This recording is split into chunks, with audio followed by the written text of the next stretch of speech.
The young man exhaled and then began to laugh, saying that this simply could not be. A certain girl said that she had kidnapped his prey, which was a mutant cockatrice, an A-rank monster. The guy's name was Lint, and he was an adventurer. He had just been promoted to D rank, but he had already been defeated. The guy thought that defeating this monster was just a distant dream. Now they were traveling in search of a new job.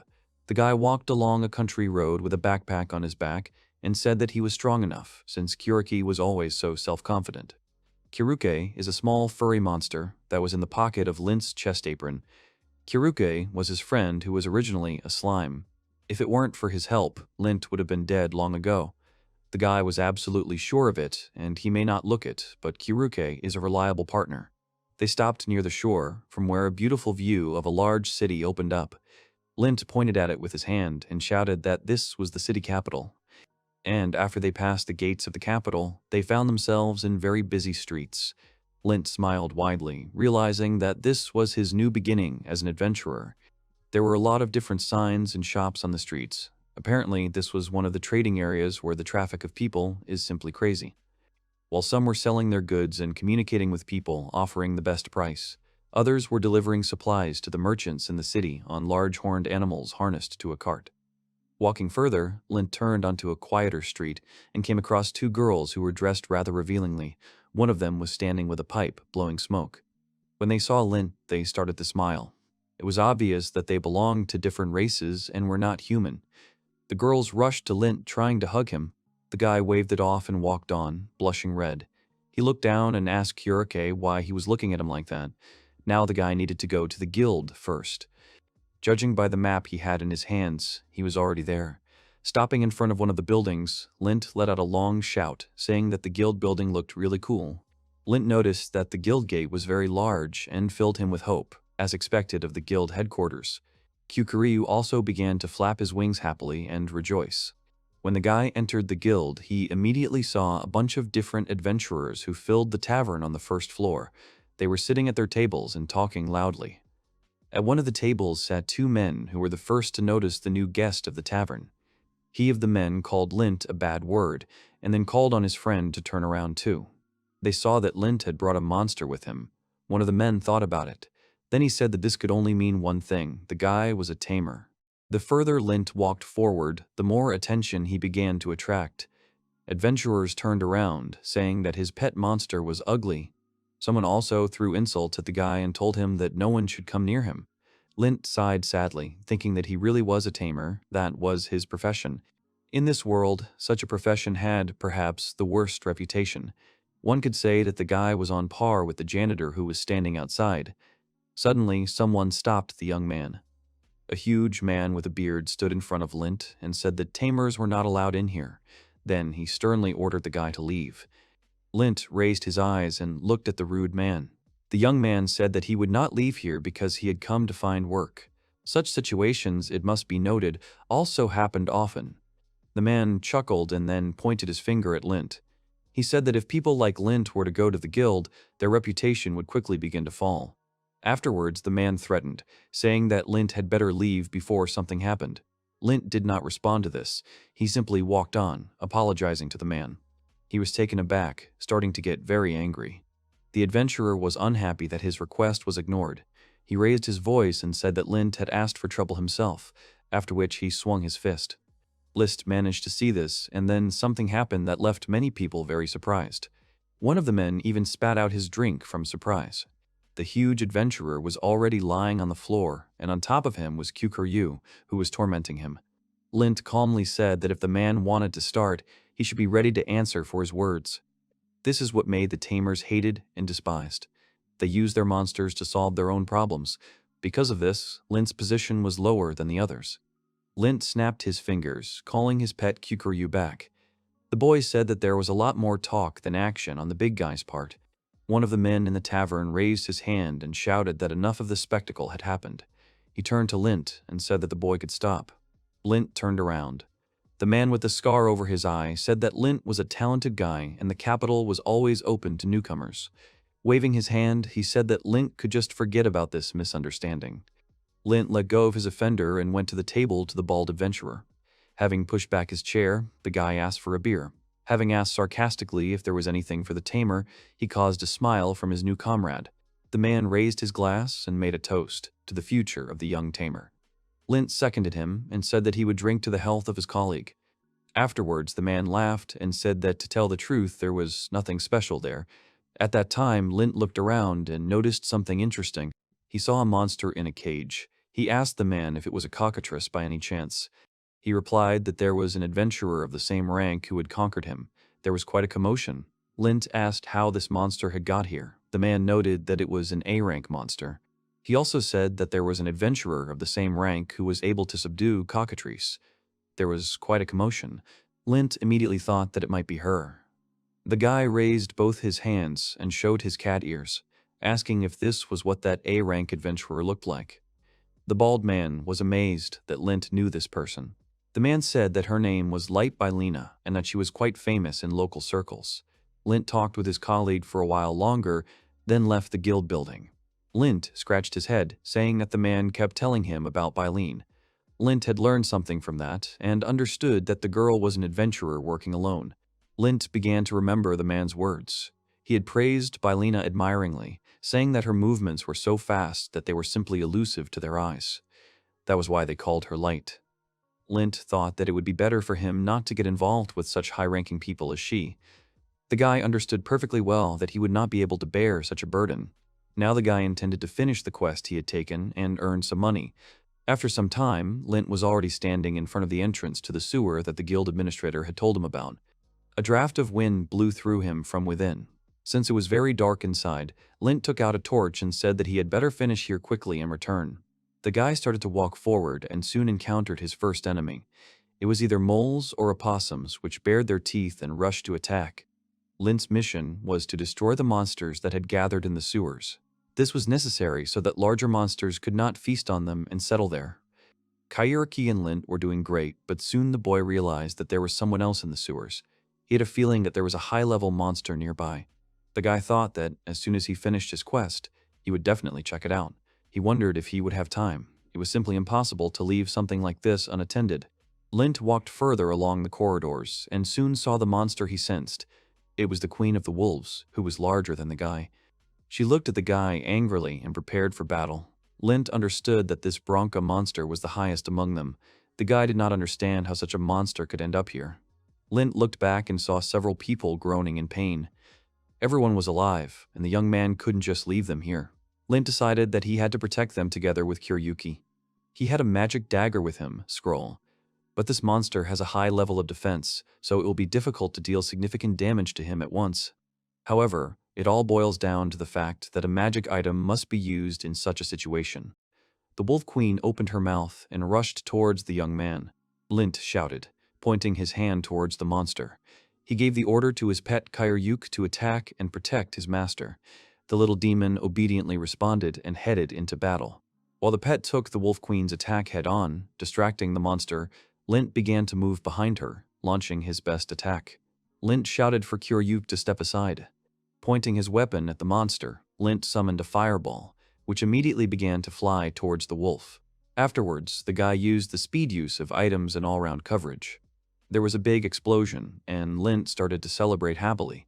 He made a direct hit, and all wolves had a big vulnerability to fire. But this, apparently, was not enough to immediately defeat a monster of such rank. The light from the explosion dissipated, and the Wolf Queen jumped straight at Lint. Lint was very scared, his eyes wide, his eyes wide. He understood that this was the end of his life. But then something happened that the guy could not expect. Someone dealt a powerful blow to the she-wolf. The boy covered himself, avoiding small pieces of wall and dust getting into his eyes. Opening one, Lint heard a familiar voice. The girl said that she met the tamer again on her way. Lint was kneeling before the adventurer who had conquered the Wolf Queen. The boy said the adventurer's name, Bylina Svetlaya. The girl said that the tamer had apparently already found out who she was. The girl held out one of the trophies that could be obtained from this monster. Lint took it in his hands and said that this item was quite expensive. Bylina waved her hand, saying that the guy's name was supposedly Lint. She also added that this thing would serve as proof that the guy had found this monster and was able to stand up to it. Lint started to get a little nervous, saying that it was Bylina who had defeated the wolf. The guy couldn't accept something so expensive. Bylina laughed, saying that everything was fine and it was just a souvenir. Little Kiryuke began to rejoice, attracting the attention of the girl. Bylina bent down and stroked the pet, saying that he too was very good in battle. The girl continued to pet the pet, being at the level of Lint's waist. Because of this, the guy was able to see something interesting for himself. The girl called out to Lint, realizing that he was not answering her. Bylina took hold of her chest armor, saying that now she understood what was going on. The girl called Lint slightly obsessed with female beauty. Lint shouted indignantly, saying that his reaction was caused by someone else. The guy tried to justify himself by saying that he had never spoken to an A-rank adventurer before. Bylina smiled, saying that Lint was quite a nice boy. Afterwards, she said that they could talk about what Lint had originally thought of. Lint became even more nervous, saying that he did not understand Bylina at all. The girl leaned towards Lint and pressed her finger into his chest, urging the guy to speak more freely. Afterwards, she quickly went behind him and hugged him from behind. Lint grinned, saying that he urgently needed to inform the guild about the completion of the task. Bylina said that she would go with him. Now Lint couldn't say for sure if everything would be okay. They headed back to the city and soon arrived at the guild headquarters. After they had completed the task, Bylina insisted that Lint follow her. They arrived at one of the places where the man respectfully greeted Mrs. Bylina. Lint noticed that they had just arrived and were let in first. The girl said that there would be a celebration today and she would buy the entire menu here. Lint understood that the establishment looked expensive. After some time, the waiters began to bring food and fill the table with a variety of dishes and appetizers of meat and fresh vegetables. Lint kept thinking that everything looked very rich. The guy couldn't believe that he could actually eat it. Bylina smiled and wished him a pleasant appetite, urging him to try everything that Lint wanted. Lint picked up a fork and tried one of the dishes. Tears of happiness immediately began to appear in the guy's eyes. He said that the food here was very tasty. The local food was truly amazing and made him cry. Bylina continued to laugh, watching all this. The girl said that it was the first time she saw someone crying while eating. Then she screamed that it was time to start eating for real, and Lint pounced on the dishes. While Lint was greedily trying everything that was on the table, Bylina started a dialogue. The girl said that being a tamer is very unusual. She asked Lint if he knew about it. The guy raised his head in surprise, simultaneously stuffing spaghetti into his mouth. Lint said that he didn't see anything special in him. Then the guy added that now he was only a D rank. Bylina stroked the little pet, saying that when they first met, her intuition told her something. The girl felt that Kiryuka was the same as her. Bylina remembered Lint's words about what the guy had told her about the slime earlier. Even monsters that have evolved cannot radically change their appearance. She didn't know if this was true. Lint said that he had never tamed other monsters before, so he couldn't tell Bylina for sure either. Bylina jumped up from her seat, shouting loudly that she had a proposal in that case. The girl added that it was, of course, beneficial for both of them. Lint didn't quite understand what was going on. He silently looked at the adventurer. Bylina leaned even closer and pointed her finger at herself, asking him to tame her herself. After she said this, Lint's chair began to tip backwards and the boy fell. The girl jumped to her feet, worriedly pronouncing the boy's name. Bylina laughed, asking if the guy was okay. Lint began to rise to his feet, saying that he was simply very surprised by such a request. Lint began to pick up the food, which also fell on the floor, and said that the girl, apparently, did not even know what it was like to tame someone of her level. Lint began to try to explain to her, but the girl got ahead of him. Bylina approached the guy and took him by the chin, carefully saying that they needed to sign a contract. Lint said worriedly that taming didn't work on humans and the like. Bylina started licking his face, saying that Lint had probably never tried it to say for sure. Lint remained in his place, continuing to figure out why Bylina needed this. He did not understand why the girl wanted to be tamed. Bylina continued to lick his face, saying that it would be much more fun for her. Lint leaned away from her. The guy said that the girl would lose her freedom in that case. A smile began to appear on Bylina's face. The girl began to lower her hand down, saying that she would not mind if Lint played with her from time to time. Lint became embarrassed. He began to turn away from Bylina, wondering what would happen if he did it. Bylina hugged the guy, saying that if he wanted to tame her himself, he could repay in a similar way. After they finished dinner, the couple went upstairs, accompanied by a clerk. The man opened the door to their room, and Bylina immediately pushed the guy onto the bed. The girl continued to lick Lint, which greatly embarrassed him. Seeing this, Bylena grinned, saying that the guy was reacting very nicely. Afterwards, she suggested that he had never had a girlfriend before. Bylena said that she had many secret techniques. Now she wanted to check whether Lint could withstand them all and whether the guy had enough endurance. Bylena continued to press the guy, saying that now he must tame her right here, because Bylena simply would not be able to endure it any longer. Lint understood that this did not look like a taming process. Bylena looked at the guy, slowly taking off her armor. The girl asked what Lint would do now and what decision he would make. Lint couldn't stand it and shouted that he agreed and would do it. Bylena smiled contentedly, closing her eyes in anticipation. She hugged Lint, and the guy said that they could begin the taming process. This made Bylena laugh, and the girl said that Lint was a very honest guy. The unique ability of the tamer is to establish a master-servant relationship with the demonic beast. Bylena herself thought that while using the ability, images would flash through her head. She was very keen to know what was going on in Lint's mind. The very basis of acceptance is to give and take. They joined hands, and Lint said he wasn't sure it would work out. Lint said that it had been only a short time since he had tamed Kairyuki. The girl began to laugh, saying that Lint seemed to be an inexperienced boy. This confused the young man. He told Bylena to stop making fun of him, and then firmly assured her that they could begin. Bylena calmly replied that she was ready. They began to slowly lower their heads to their hands. Lint was reading the spell that is recited during the taming ritual. He said that he wanted to receive protection and help from the girl. In return, he would have to give something. At this point, they were with their eyes closed, and an exciting moment had come for the girl. Lint finally said that he would give himself in return. Bylena said that these were rather big words for someone who had never had relationships with girls before. The guy sheepishly said that he really had little he could give her. It is for this reason that he gives himself to her in order for the ritual to take place. Lint also said that he knows somewhere deep inside himself that this is exactly what Bylena wanted. Bylena squeezed his hand and began to be amazed with delight. She understood all this as if the tamer could also become tamed. Lint explained that he meant possible conditions. The girl immediately agreed and leaned on the guy. Lint put his hand on her shoulder and asked if she agreed with such conditions. Bylena said that she was happy with this path.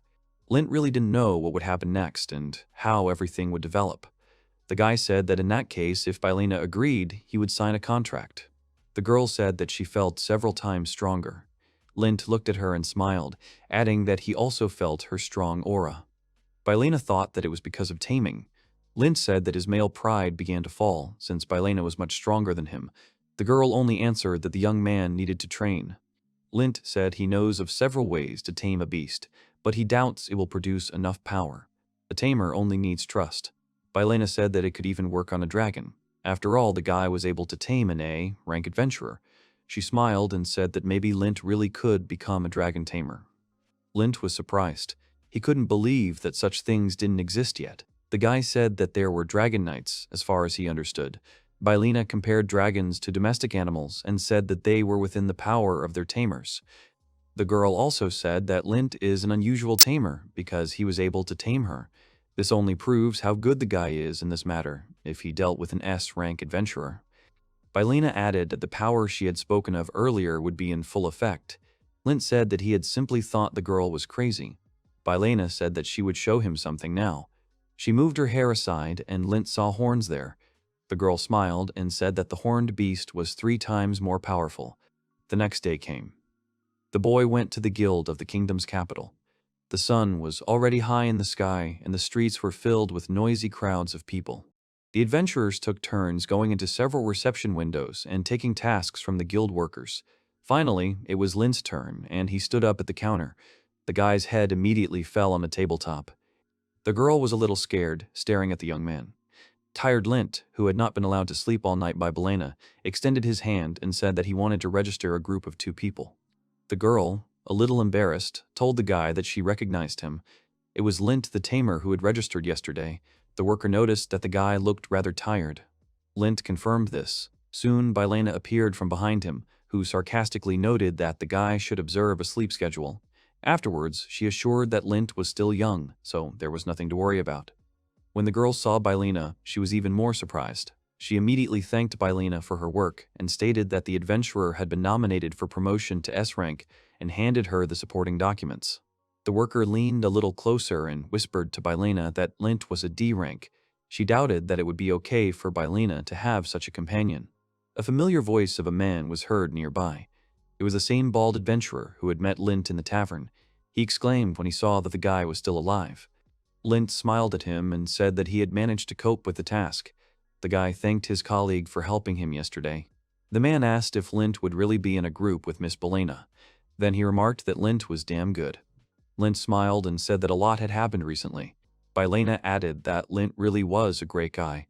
The man glanced sideways at the people behind him and said that he heard how Lint saved those weirdos in the sewers. The two guys immediately jumped up from their desk when they saw their savior. They happily rushed towards him, saying words of gratitude. The guys also noted that Lint had done a great job yesterday. The boys thought that the tamer was able to defeat the Wolf Queen on his own. Lint began waving his arms, trying to explain. The guild worker noticed that the young man had noticeably risen in the eyes of other people.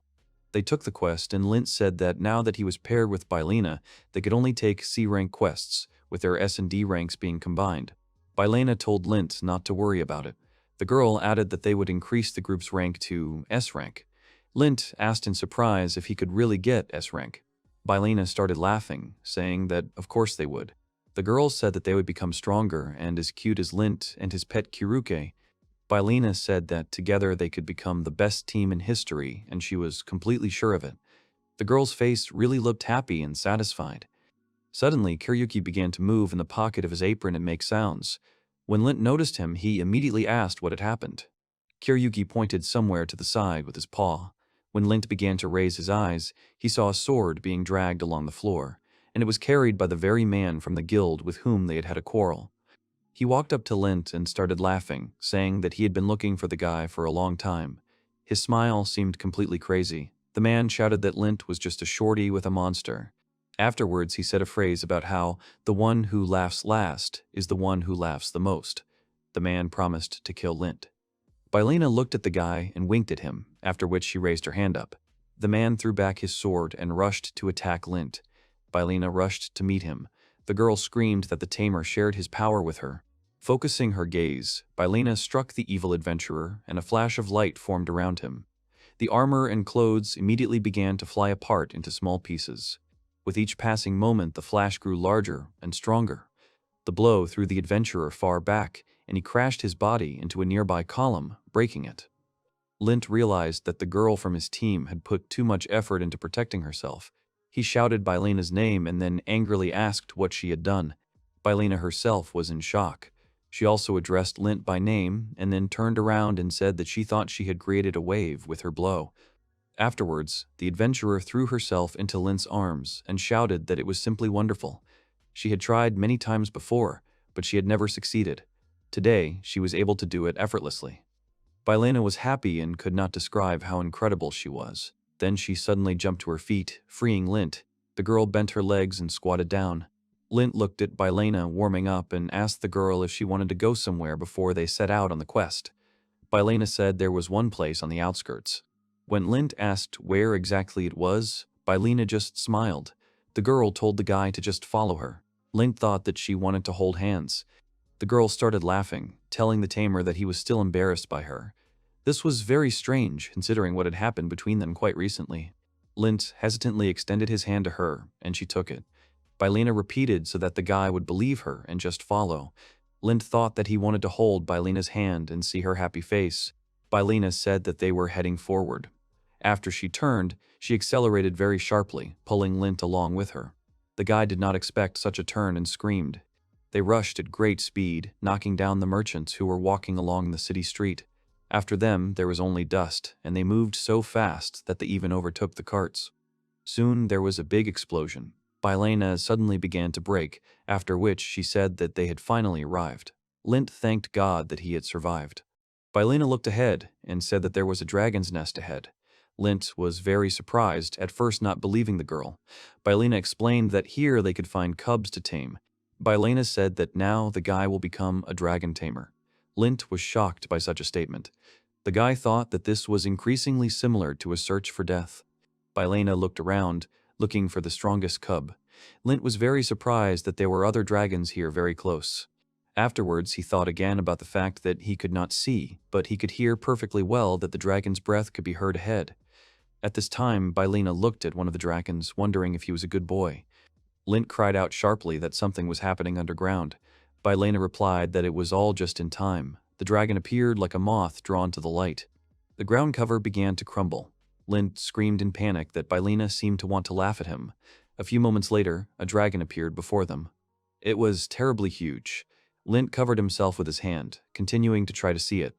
Around him, the ground continued to crumble and explode. Bylina did not wait for the dragon to attack first, so she decided to act immediately. The girl shouted the spell, "Fire Bullet," and rushed forward. After that, she was able to knock down the large dragon with a punch, just like she did with that adventurer earlier. The monster's head hit the ground with a loud thud, and Bylina continued to dominate the fight. Bylina smiled and asked the dragon if he still wanted to fight. She raised her left hand and made a gesture that called the monster to take action. The dragon began to rise to its feet, after which it began to shake its head from side to side, showing that it no longer intended to resist. Bylina was glad of this decision. The girl turned to Lint and began waving her hand at him, beckoning the boy. Bylina, with a smile on her face, shouted for Lint to begin his attempts to tame the animal. Lint lowered his backpack and asked Bylina what she meant. He had no idea that such huge creatures as this dragon could be tamed. Bylina patted the dragon on the head and said that this individual was a good boy. She tried to show with her whole appearance that the dragon was very obedient and harmless. Lint became embarrassed, saying that, in his opinion, the dragon was simply very afraid of Bylina herself. The girl immediately became indignant and politely asked the guy to repeat what he had just said. Finally, Lint approached the dragon, who bowed his head to the tamer. The guy put his hand on his head and began the taming process. A bright light began to appear near his hand. Lint thought that, at first glance, it didn't seem that way to him at all, but the dragon turned out to be quite cute. The guy began to think about the fact that Bylina had beaten him unfairly, and the dragon was now afraid. Lint finished taming. The boy smiled and told the dragon that everything would be fine with him now. Lint said that he could guarantee his safety. Bylina pulled herself up, asking if everything had worked out. Lint confirmed it.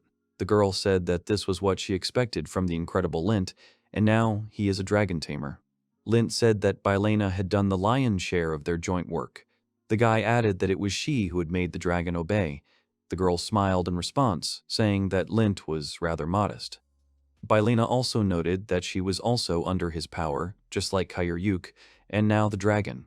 The girl said that this was surprising, because he could tame creatures that were much stronger than him. Lint asked Bylina a little doubtfully about what power of his she meant. The girl joyfully exclaimed that she meant the power of the tamer that the young man possessed. Bylina said that their team consists of his tamed friends. She also noted that the most important thing in it is Lint, and that is precisely his strength. Lint became embarrassed, saying that he did not fully understand what Bylina was talking about, so he intended to simply agree with her. To himself, the guy thought that it would be better for everyone. Bylina smiled broadly again, saying that Lint did not see his own improbability at all. She joyfully announced the young man as Lint the dragon tamer. Bylina stroked the dragon and said that it was high time to give him some name. Lint thought about it because he wanted to choose something that the dragon himself would like. After a couple of seconds, the young man exclaimed contentedly, raising his index finger. He had a great idea, and he would like to name the dragon Gil. Lint turned to the dragon and pointed his finger at him. The young man solemnly declared that the dragon Gil was now his warrior, and from that day on he was obliged to serve. The dragon also began to rejoice at this event. When Bylina saw this, she immediately began to laugh, saying that the dragon was truly happy now. Lint also remarked that it was wonderful. Bylina thought that they could take the dragon on a raid. Afterwards, she suggested that they start moving out. Lint said that he agreed, but he didn't know their direction yet. Bylina extended her hand and said that Lint just kept following her. She pulled him up, and they found themselves riding the dragon. Lint was surprised that they suddenly had a saddle. Bylina turned her head and said that she had a magic bag for adventurers on her belt. The girl said that you can put a lot of things in it. Lint suggested that such a thing could cost as much as a whole house. Bylina threw the bag to the guy, saying that she was giving it away and now Lint could use it instead of his backpack. Lint was immediately confused and did not understand whether he could really use her. Bylina confirmed everything once again, saying that this was how the girl wanted to express her gratitude. Then she lifted the reins and the dragon gradually began to take off. They were ready to go into their first battle together with Gil. The dragon's huge wings began to raise dust beneath them. Afterwards, Lint thought that they were going to tame another beast. Bylina said that Lint understood everything correctly. The girl said that their next target was a demonic beast. Bylina began to urge the dragon to move faster, telling Gil that they would be able to track the new target from above. Gil sped up, and Lint and Kiruk grabbed on tighter to keep from flying off. So, Lint's group flew over the canyon. They moved at a measured pace, looking for the demonic beast. Lint pointed his hand sharply to one side, trying to get Bylina and Gil's attention. It seemed they were onto something. Bylina immediately focused and prepared to act. The girl began to get to her feet, leaving the saddle.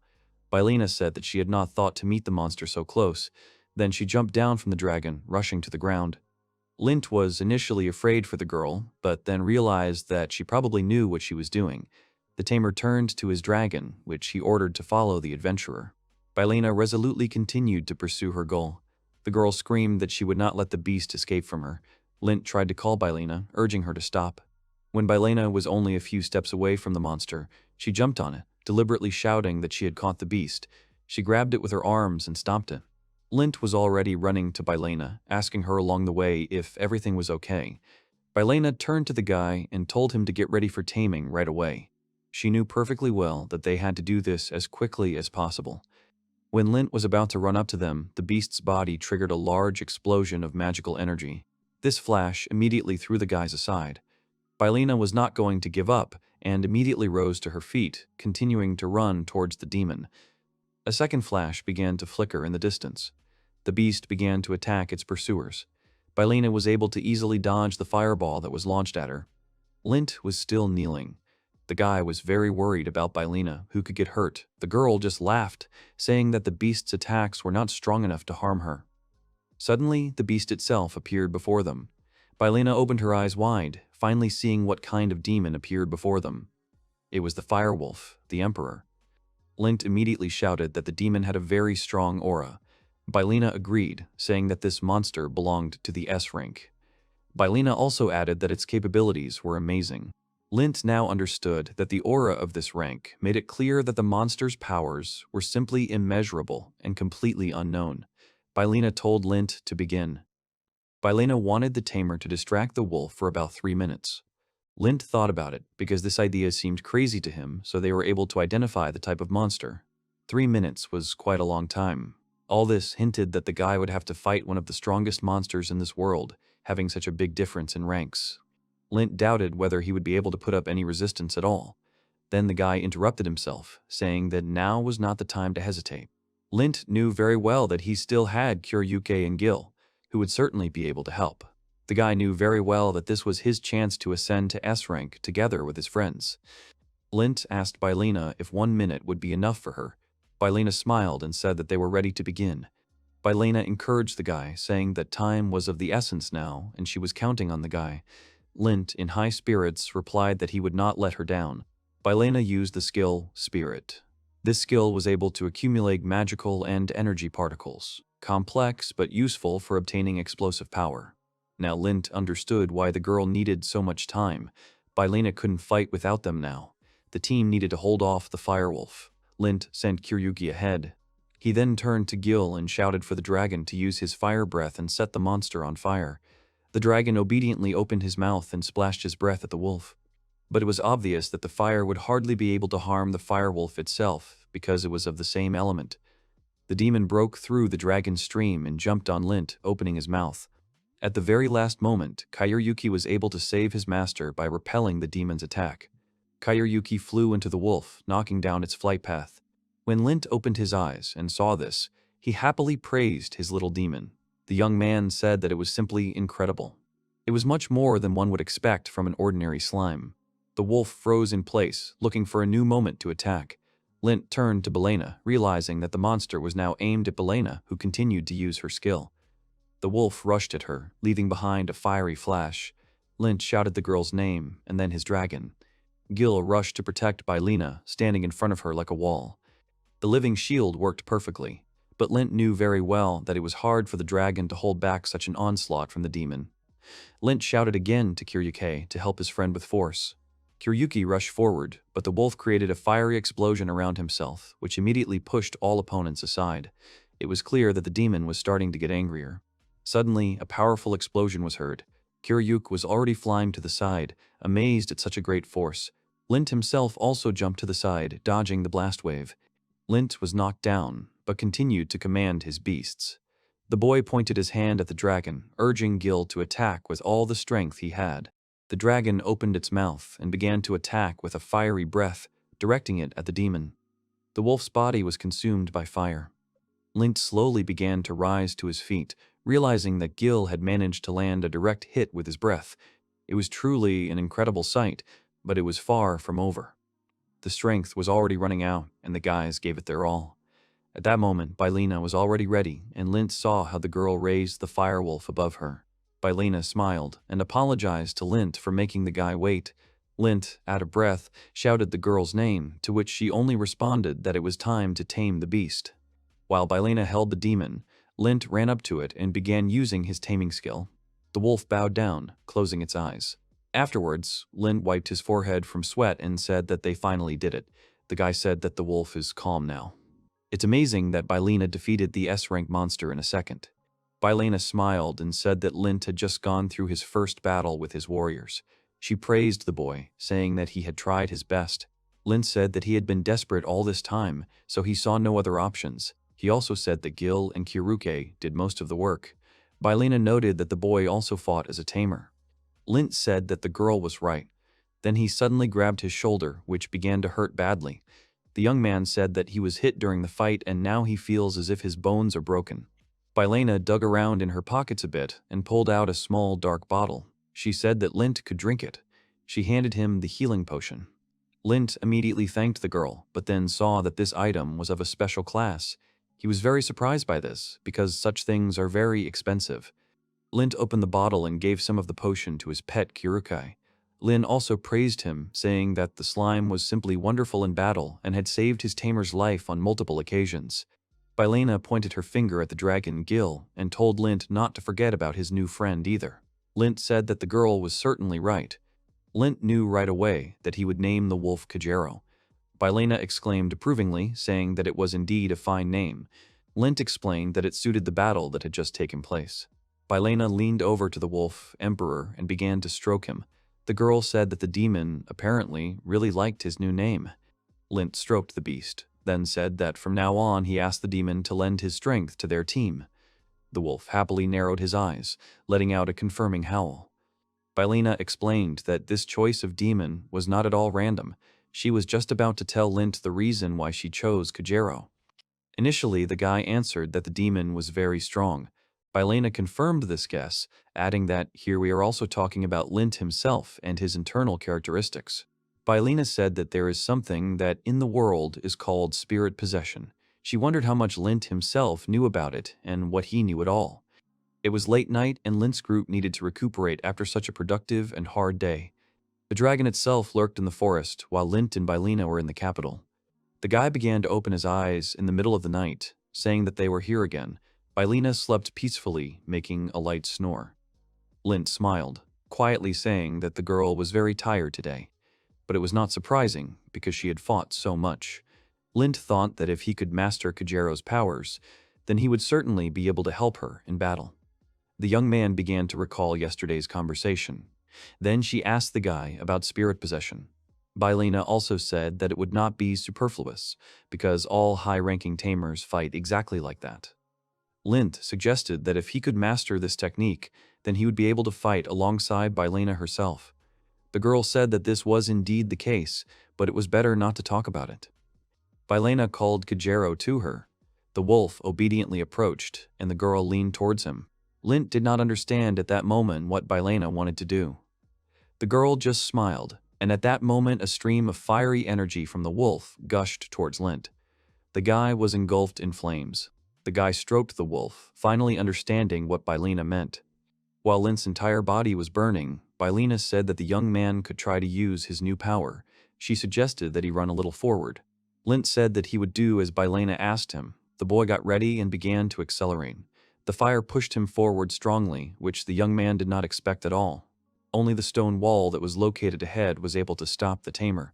He hit it and slowly began to slide down. Bylena laughed, saying that Lint probably still needed to learn to control this power. Lint, however, could not even think that this was in the order of things. Bylena tried to explain as simply as possible and said that Lint was now as strong as Kajero. Lint did not understand why she suggested that he train with him. Bylena said that it would be better to get used to his strength, because from tomorrow they would train a lot. Lint cried, realizing that she was not joking. He continued to lie in bed and reasoned that it was true that you couldn't argue with Bylena.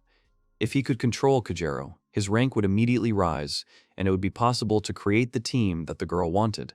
Besides, the guy will be able to fight side by side with Bylena herself and everyone else. It will be an S-rank team, but what should they be like in Bylena's eyes, and what is Lint's role in it? From these thoughts, Bylena began to slowly open her eyes. Apparently, she heard Lint's quiet voice. The girl rubbed her eyes and asked if she really fell asleep. She immediately apologized to Lint, but the young man objected, saying that she must be very tired from the battles. But Bylena said that it was not the battles that had exhausted her so much. The girl took a jug of water and began to pour it over herself. She also said that she was tired because of their end of the day, because Lint had done a great job with her at night. Bylena suddenly threw her leg up, saying that they had made a lot of progress today. Lint agreed, because a lot had really happened today. Bylena began bending her fingers, quietly pronouncing the names of their team members, and soon said that, in her opinion, they had already completed their composition. The girl told about how she sees the team's plan of action. Kiryuk will be in the vanguard, because he has excellent defensive abilities. Then comes the main force, which is Lint himself, Bylena, and Kajero. An archer or a mage would be ideal for the rear. Lint thought that Gil would get this role. Bylena said that everything was correct, and Bylena would be able to help him if necessary. Afterwards, she said that they also needed a good healer for the team now.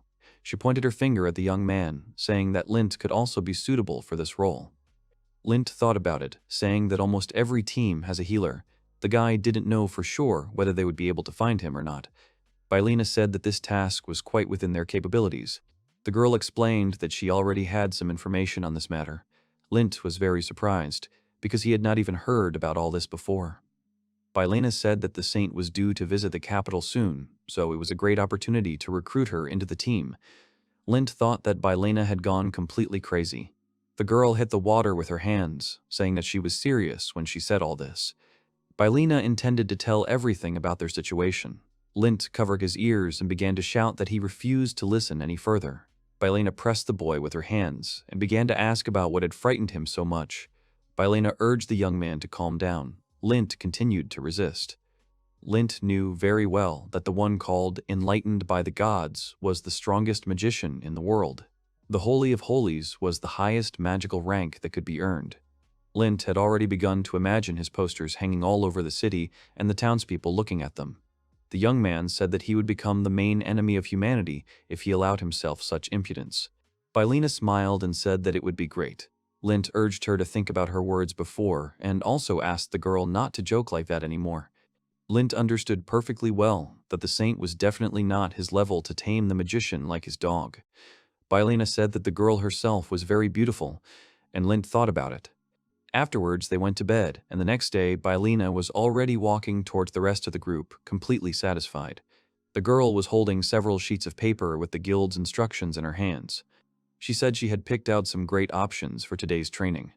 Lint looked at them and said they were too much for them. Bylena countered, saying they could handle it.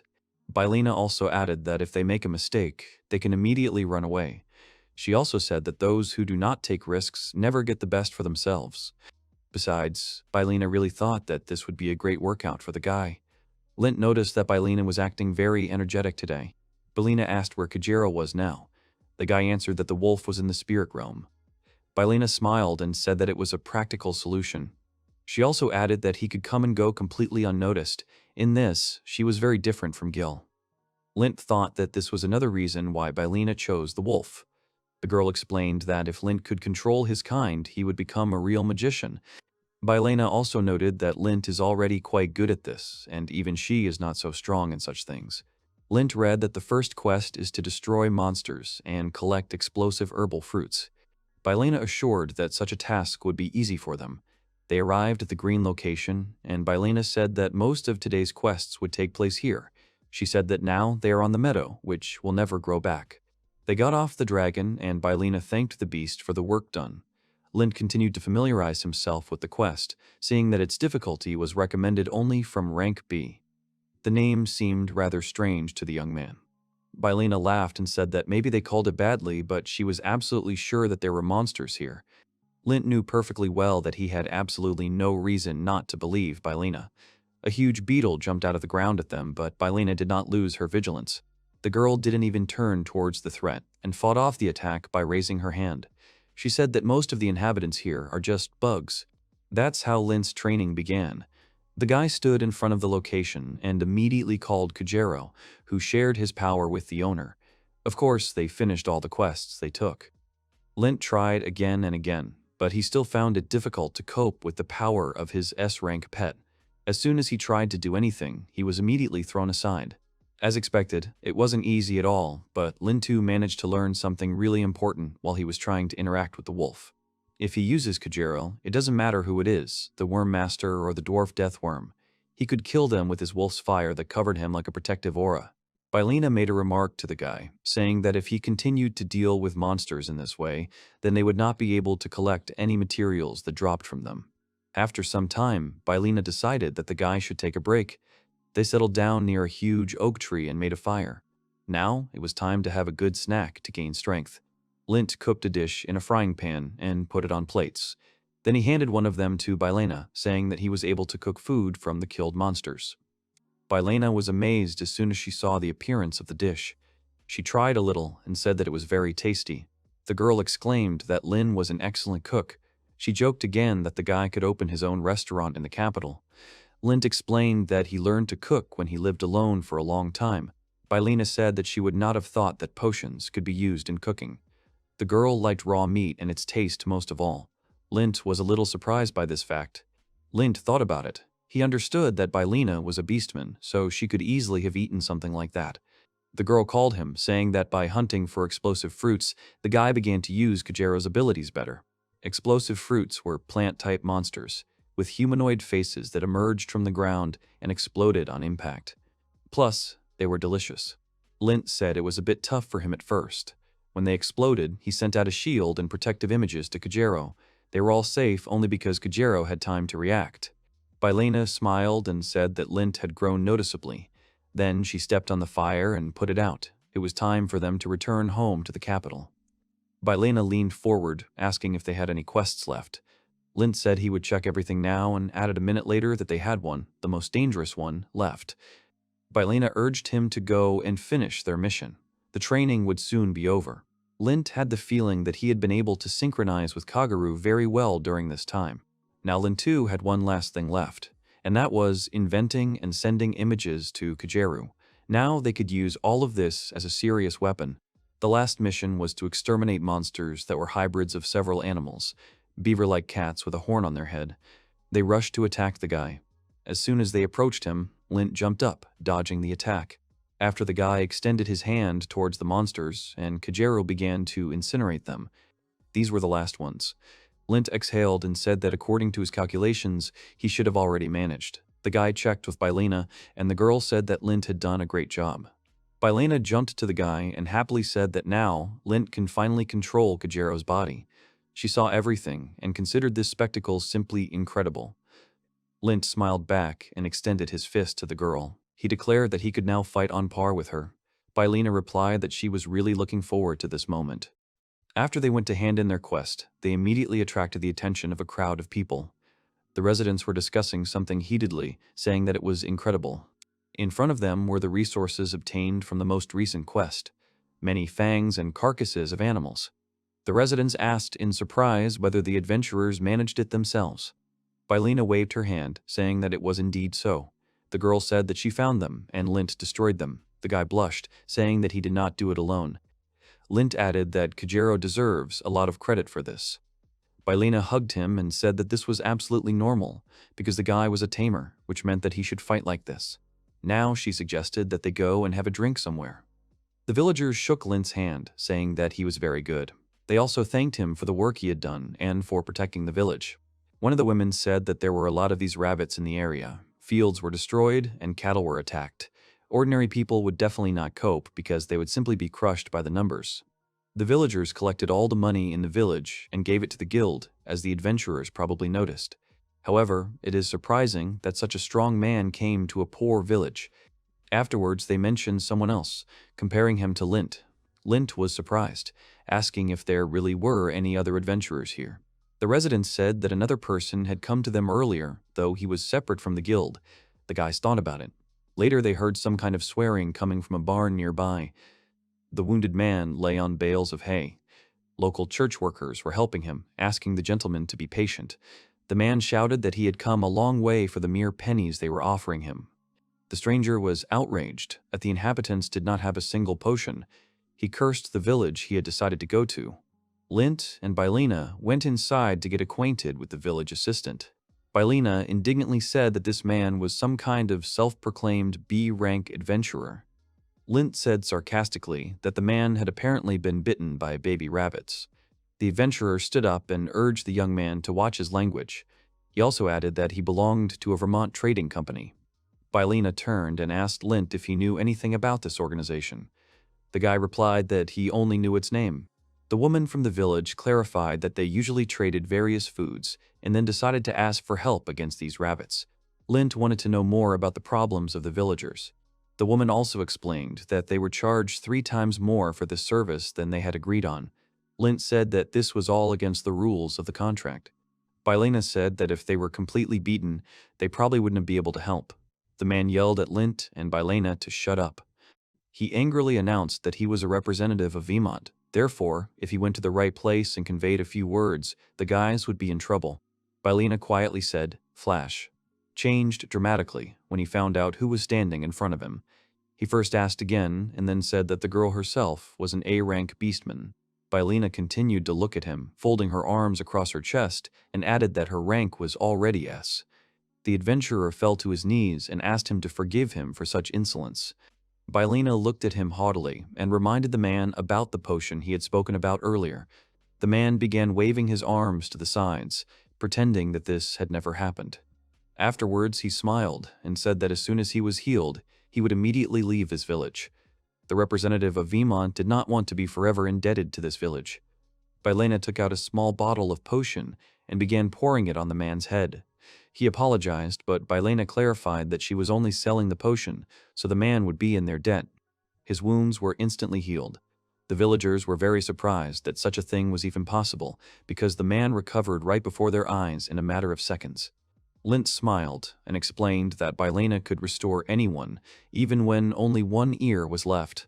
The only thing was that it was often very expensive. The man from the Vermont Trading Company looked at his hands happily, realizing that he was now completely healthy. He began to bow to Bylina, expressing words of gratitude to her. Bylina replied that you can't put a thank you in your pocket. The man took out his wallet and said that he would pay and wanted to know how much he owed. Bylina smiled, holding a small bottle in her hands. She said that she was asking for the full price for it. The girl also assumed that the adventurer himself knew the price. When the boys had finished their business, they jumped on the dragon and began to leave the village. Lint noticed that Bylina was unusually angry. She noted that it was because of that guy, for she did not understand how one could be so greedy. Lint said it was a great feeling. Bylina replied that people like that only spoiled the impression of adventurers. Lint replied that it was, but in the end, only that man was upset. Bylina agreed. At that time, many domestic animals walked around him in the barn and defecated. Bylina replied that he could not do anything else in this life, and his debt could be hung on the company. When they arrived, they left Gil in the forest near the capital as usual. They said goodbye to him and needed to decide what to do next. Bylina said that they could take the tasks to the guild for now. The girl also intended to ask about Lint's promotion to rank C-Lint, added that they could also have a bite to eat at the tavern, wash up and sleep, since Bylina probably wanted that too. Some time later, when Lint and Bylina were already in the guild, something made the girl very angry. She screamed that she could not accept this and considered these circumstances strange. As it turned out, because Bylina took the guy in and led him, and also had a rank much higher than his, the guild could not promote him. This is exactly what Bylina was going to aggressively allow. The guild worker only said that they have such rules. It's just that according to Bylina, they can't promote Lint. If the guy doesn't have his own powers, then there can be no talk of promotion. Bylina immediately accused the guild worker of not even knowing the details. The girl pointed at Lint and said that he had tamed an entire dragon. Bylina immediately attacked the worker with renewed vigor, saying that she apparently had nothing to say in response to this. The worker only laughed, saying that Bylina was clearly confusing dreams and reality. The girl behind the counter said that she had seen many people who wanted to rise at the expense of their high-ranking friends. That was the reason she had to refuse. Lint approached Bylina and began to calm her down, telling the girl not to make a fuss. He decided to find out for himself what the guy could do to get a promotion, since they did not believe them. The guild workers said that they had a special exam for such things. She also added that it was easy, and for dragon tamers it was easy. She also added sarcastically that the guy could take it with him tomorrow morning. Lint took these words seriously and thought for a moment and said that he would ask him to come after breakfast. The girl laughed and said that this was just great. Then she added that she would never believe it. Lint asked if there was anything else needed. The girl thought about it and said that the guy would also need to fight their examiner and show what a C rank is capable of. On the way home, Bylina continued to complain, saying that something was clearly wrong with this worker. Bylina added that this all really irritated her. She didn't like her at all from the start, so Bylina urged Lint not to pay attention to it. Lint explained that this was just the fate of a tamer. Bylina accused the guy of low self-esteem. They remembered that the guild worker had laughingly said that the examiner himself would be a B rank. Bylina said again that she was only disappointed by all this talk. Lint said that the girl's name was Mira, apparently. In general, she seemed cute to him. Bylina got angry, and seeing this, Lint immediately apologized, saying that his sharp tongue spoils everything. They were already approaching the hotel. Bylina stretched and said that they needed to forget about it for the night. Lint threw up his hands and said that he actually had an exam tomorrow. Lint and Bylina were alone together. The girl asked him to slow down a little and be less assertive. Lint replied that he didn't see anything wrong with all this because Bylina liked it. Lint also said that he couldn't do otherwise with such a beautiful girl as Bylina. The girl asked with a smile whether Lint would stop there. Morning came. Bylina was still fast asleep, slightly covered with a thin blanket. Lint was already on his feet and had almost finished with his preparations for the exam. Lint did not wake the girl and gently said good morning to her. He also added that she always slept much longer. The guy turned to Kairyuke and said that it was time for them to move. When Bylina woke up, Linta was no longer at home. She started to get out of bed, telling herself that she would hope for a good result in the exam. Afterwards, she stretched and thought. She was surprised by the fact that there was an examiner here. The girl also said that it would be funny if this was the one she thought of. In front of Lint stood a man in armor. He held his sword, which he threw over his shoulder, and introduced himself, calling himself Ghoul. He also said that he would be conducting the boys' exam. The guild worker saw Kuryuki and said that this must be his very small and cute dragon. The ghoul threw away the scabbard, saying that this was all just a farce. The examiner licked his blade, then said sarcastically that he would give Lint time to get home to his mother before he broke it or broke a few bones. Lint continued to stand confidently in place, after which he immediately asked if he could use pets. He wanted to know about this right away, before starting. Ghoul laughed, saying that Lint could of course use them, even all of them. The man was sure that this would definitely not help the tamer. The guild worker asked if it was okay to say that. The girl explained that Ghoul had already retired, but he was still a former B-rank adventurer. Lint smiled and said that now that he had the information he needed, he had nothing to worry about and they could get to the beginning. The girl raised her hand and said that she declared the beginning of the exam to increase the rank of adventurer Lint open. Nobody immediately went on the attack. Both continued to stand in place, and Lint even folded his hands together. Ghoul turned to the guy, saying that it was in vain that he did not attack, because then he would start first. The ghoul rushed forward and immediately swung his sword. Kuryuk arrived in time and easily parried the blow with his blade, stopping it. This shocked the examiner. Afterwards, Kuryuk pushed him back a little, again greatly surprising Ghoul and Mila. Ghoul began to shake his head, saying that he just didn't hit the way he should have. At that moment, Lint shouted Kajiro's name, and a bright flame started to run around him. Ghoul watched all this and couldn't understand what kind of nonsense was going on here. Lint sped towards Ghoul and kicked him in the weapon arm. The sword immediately flew out of it to the side, leaving the man without any means of attack. The blade flew to the side and stuck into the tree. Mila saw this and fell to her knees, not believing her eyes. Lint stood in front of Ghoul and said that the man was unarmed. The guy wanted to know whether he should continue. Ghoul started yelling for the guy to stop, and the man already understood everything. Lint leaned closer, saying that he didn't quite hear. Shul yelled that the guy had passed and would get his rank. Suddenly, another voice was heard from behind Gulia. It was Bylena. The girl approached them and said that she had taught them earlier that a book cannot be judged by its cover. Bylena stopped and yawned. Gaul immediately screamed in shock when he saw his teacher. He couldn't understand why the girl was traveling with this ignorance. Bylena said that he was her master. Afterwards, Bylena smiled and said that she could continue the fight, since the judge had not yet left the fight, which meant the exam was still going on. Gol only laughed in response. The man said that it was an individual exam, so she could not interfere. But before he could finish speaking, he had already received a blow to the face. Bylena urged him to keep his eyes open. The ghoul fell to the ground, losing several teeth. Nira was very scared. Lint approached her and addressed her as if she were a judge. The guy asked if he had any violations. The girl pointed her finger behind her back, her eyes wide open. Lint understood what she meant, confirming everything. Afterwards, he introduced his dragon, saying its name. The guy added that Gil was a little late. Suddenly, Lint noticed that something was clearly wrong with Mira. He looked down and saw that a small puddle had formed under her feet. Lint did not expect that he had surprised her so much. After everyone came to their senses, Gul and Mira bowed their heads and asked to accept their apologies. They also added that they really could not imagine that such a thing was possible. Mira also asked the boys to forget their mistake. Mira took out a small envelope and handed it to Lint. The guy was pleasantly surprised, recognizing his new guild card. The guy noted that they work quickly. Mira said that Mr. Lint is now a C-rank adventurer. Mira also added that she did everything quickly because of her behavior yesterday, as she wanted to rehabilitate herself. Then she turned to Bylena and clasped her hands together in a pleading manner. The girl asked him never to tell anyone about this, because she didn't want to lose her job. Bylena asked with a smile whether there really was so little work here that might suit a girl. Mira added that she would do anything. Here, Bylena thought, because the girl, apparently, really was ready for anything. Bylena leaned towards her and said what Mira would need to do to make amends to Lint.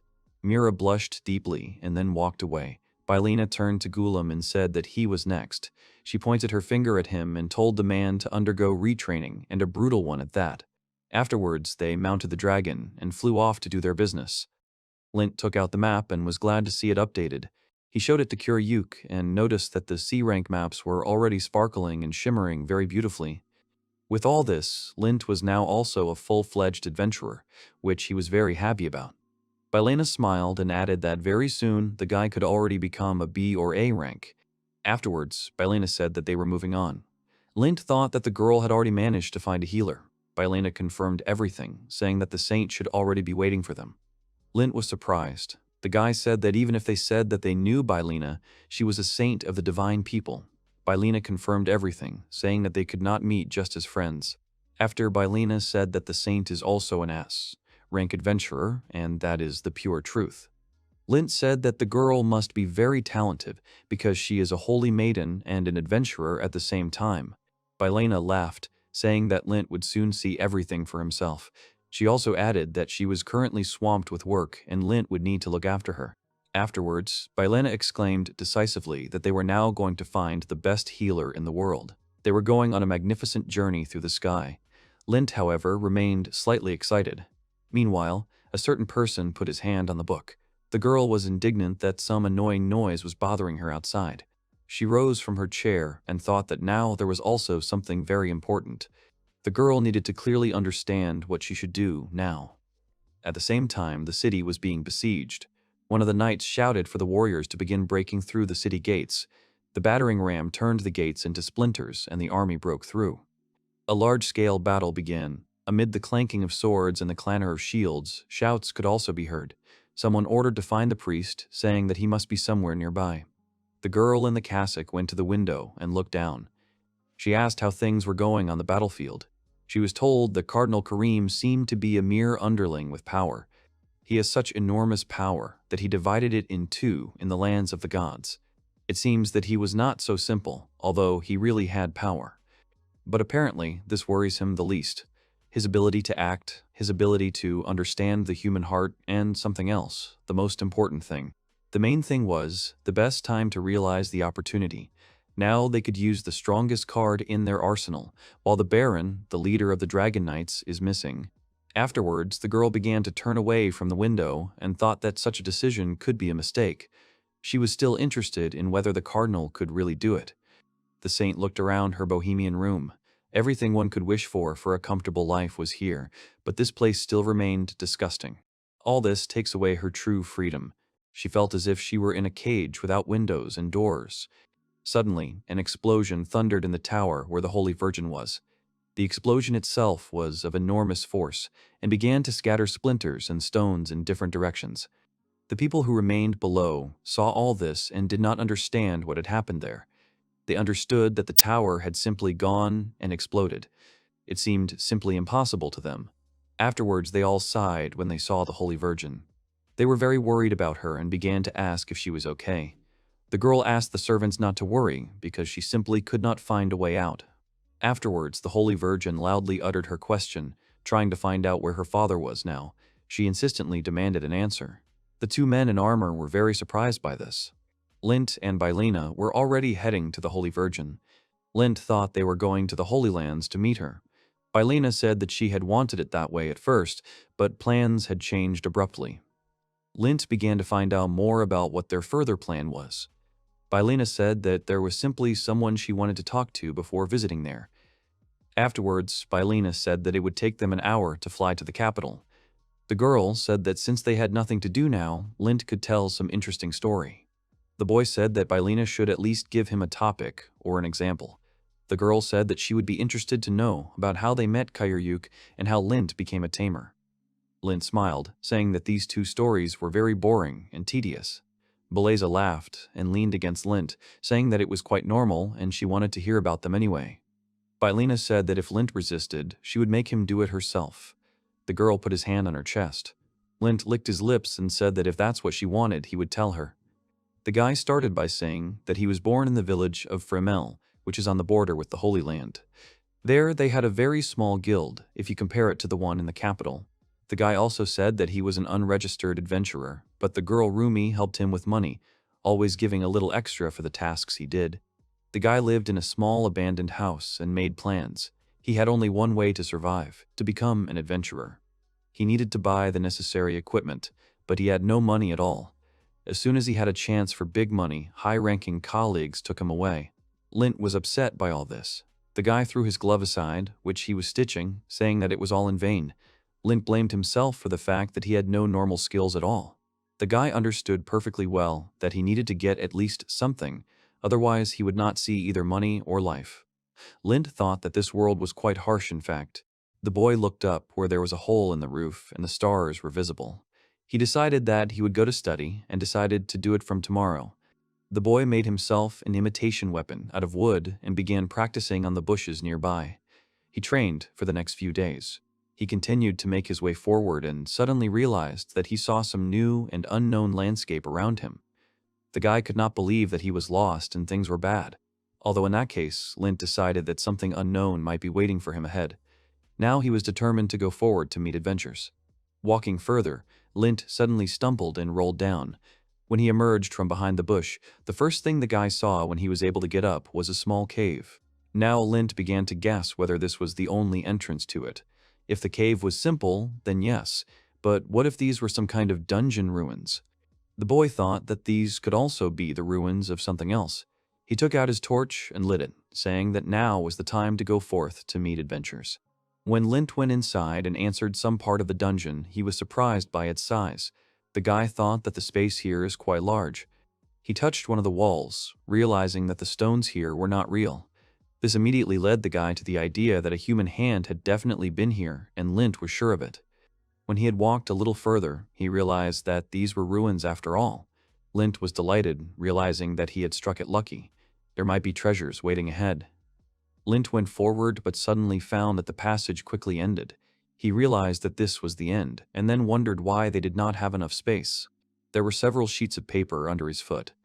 The guy understood that it was slightly burnt paper, and Lint could not even imagine that it could somehow look like a treasure map or something like that. On the sheet of paper, the guy saw a girl who was almost completely naked. He was disappointed by this, realizing that everything here was strewn with only such images. Lint began to kick the paper under his feet angrily, but suddenly noticed that among all this there were sheets of high-quality, expensive paper. It was already noticeably different in value. The boy bent down and picked up a few sheets of paper, shining the torch on them. In the lower right corner, he noticed an illegible coat of arms that marked each page. Perhaps this was the treasure he needed. Lint thought that if he collected everything, he could make money. He found several sheets of paper and took a break, starting to read the pages. Lint quickly realized that it was some kind of textbook. The young man raised the papers up and joyfully shouted that he had finally found something unusual. Such things are usually worth more than any treasure. Lint soon realized that this was a textbook on simplification. The guy was upset and did not understand why, of all the possible ones, he had come across this one. It is said that there used to be fierce warriors who could even make dragons obey, a skill that allows you to control monsters and make them fight for you. Lint thought that these descriptions seemed useful, but there was another half of the coin. He was very confused and closed his eyes in thought.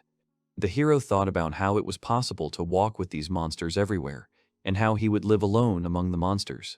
And people don't consider it a full-time job, because the tamers only use the strength of the trained animals, and at that time, they themselves cannot fight. The hero understood their thoughts perfectly well, and why they did not take him into the group, because why would they need such people? So the textbook he found broke even the slightest hope, and he thinks he will have to be patient. However, if Lint continues to be a low-ranking adventurer, the book will be of great help in battles, because he does not even have money for weapons, a life in which you can't see more than 10 minutes. Therefore, the hero decided that he would take everything from life and become a tamer himself. He was very determined, because he thought about his choice well. So he slapped his knee and said that things couldn't get any worse, so he would become a C-rank loner and be cool. Lint said with a smile that adventures were full of excitement, and he would not miss the chance to enjoy them, so he would become a tamer. He thought that maybe this was his calling. The hero lit the pages of the book with a torch and read the legend of the tamer. He was surprised that dragon tamers really existed. It shocked him. Then he found the beginner pages.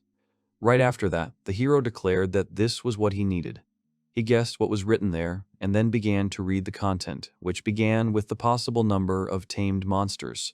After that, there were pages about how to tame monsters, about the difficulty of taming, about tricks, and all of this was important to him. Lint then found information about the monsters and stated that it was valuable information to him. The hero thought that it was very strange that everything in the book was remembered quite easily. The guy smiled and said that he was interested in what kind of monsters could be tamed and how he was looking forward to it. The hero imagined a minotaur, which would be strong and steadfast, or some bird so that he could fly, and he would also be very lucky if he could find their egg. Lint immediately dismissed these thoughts, because these monsters are too strong for him, and besides, there will be nowhere to fly because he is alone. The guy noted that the book also talks about who can be tamed first, and if it doesn't work with monsters, then you can try animals. Having finished reading, the guy stood up, took the torch, and lifted the pages of the book up, after which he joyfully announced that he needed to get out already, and also that he hoped that he would come across someone good. After finishing the story about the book, Lint and Bylena continued to fly. The guy touched the girl, and she asked him to stop. He asked with a smile if she didn't like it, but the girl answered that it was not about that. Bylena turned to him over her shoulder and asked him to show her the coat of arms that was on the book if he could. The guy said that there was no problem. And then he reflected that he was, frankly, so dirty that he was incomprehensible.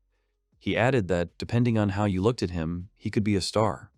The girl took out a book and showed a symbol in the form of an 8-pointed star on it, asking if it looked the same. Lint was very surprised that she knew this symbol. Bylena confirmed that she was indeed familiar with it. The guy started pestering her with questions about what it meant and how valuable this book was. The girl thought about it and said that it really was very valuable. The adventuress raised her hand to her mouth and wondered where to begin. The hero was very tense and waited for an explanation. He also remarked that Bylena was very beautiful when she was serious. The girl blushed at these words. And then she shouted about why he embarrassed her so much. The guy apologized with a smile. Bylena, deciding to change the subject, started talking about the book. The girl started talking about this book with a star, as he called it. Lint asked what was wrong with it and who wrote it. She replied that she would explain it gradually. Belena suggested continuing. The guy didn't understand what exactly to continue, and the girl explained that she meant the story of his meeting with Kiryuke. Lint looked at his pet and said that it was more than just a meeting. It was strange. Somewhere deep in the forest, the boy flew towards a tree, skidding across the grass and eventually crashing head-on into it. The goblin who hit him looked at him very angrily and walked away, leaving him on the ground. When Lint got up from the ground, he said that everything did not go as planned, and also wondered why the goblin did not agree to be tamed. He did not expect it to be so difficult.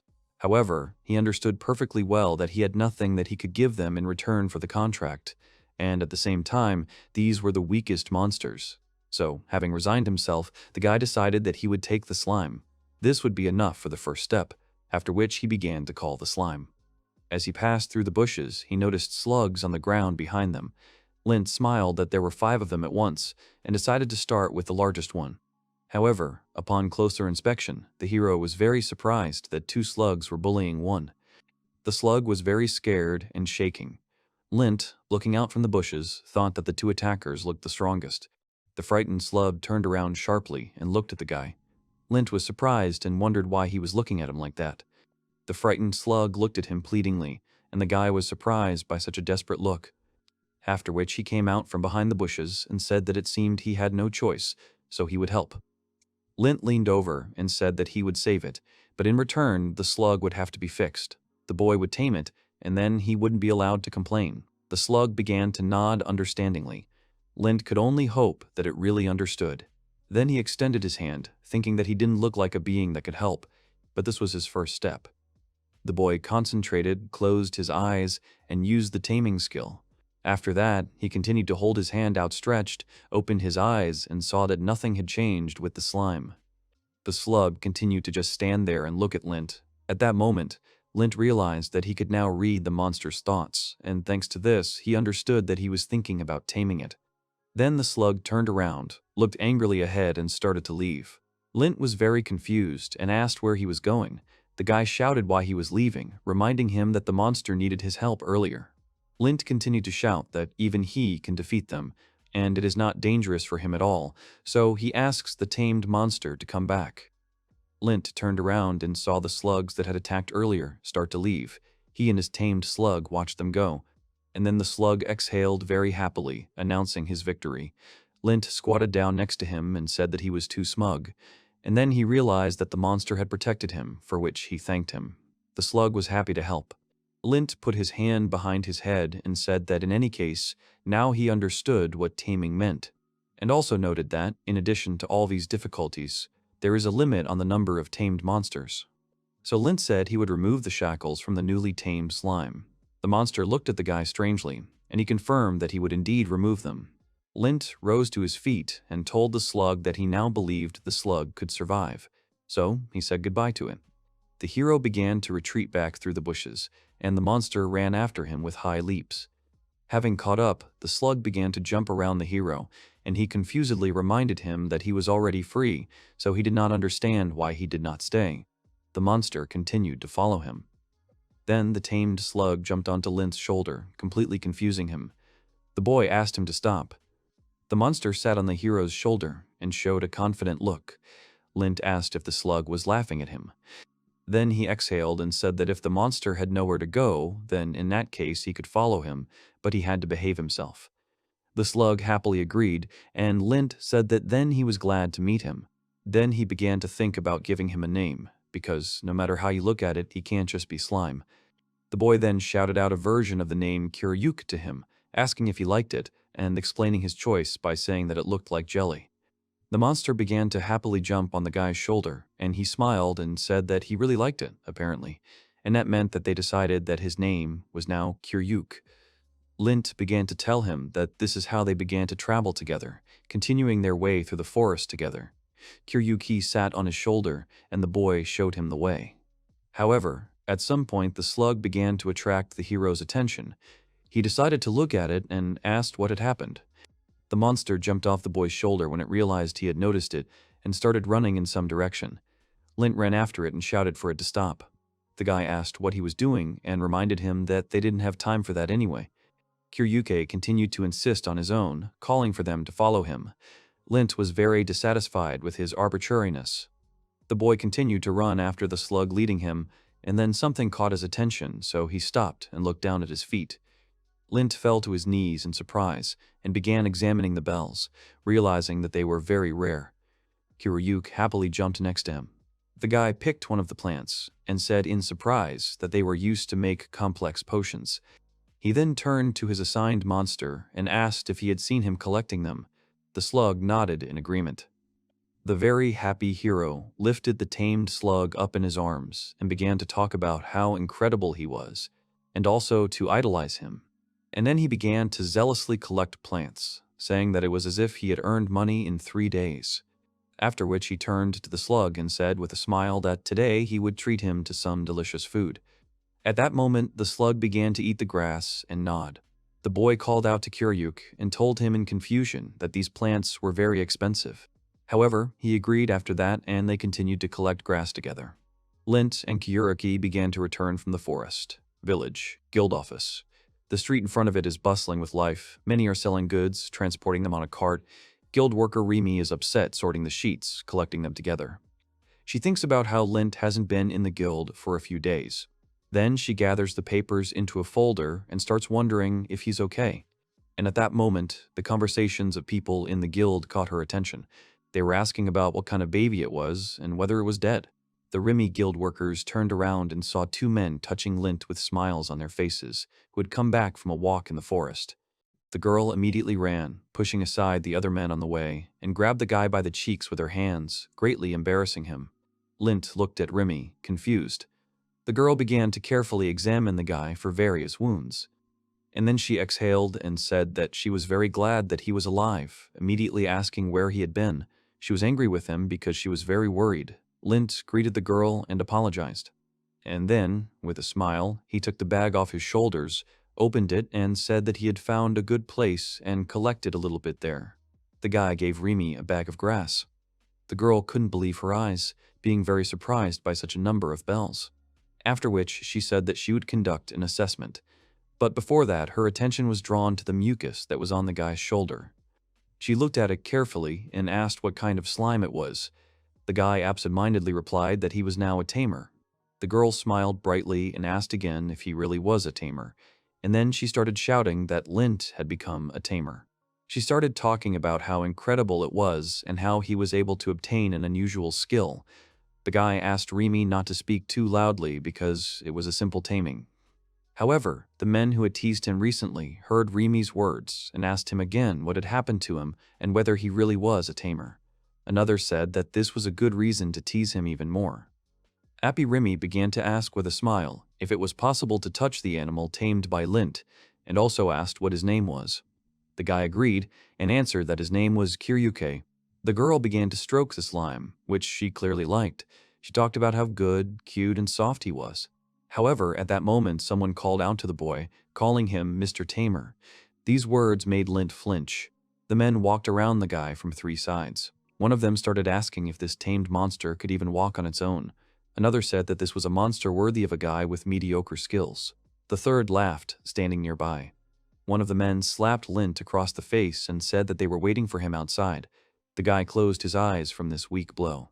Rimi began to apologize for not being able to hold back and shouting it out loud. She also said that she forgot that tamers don't like.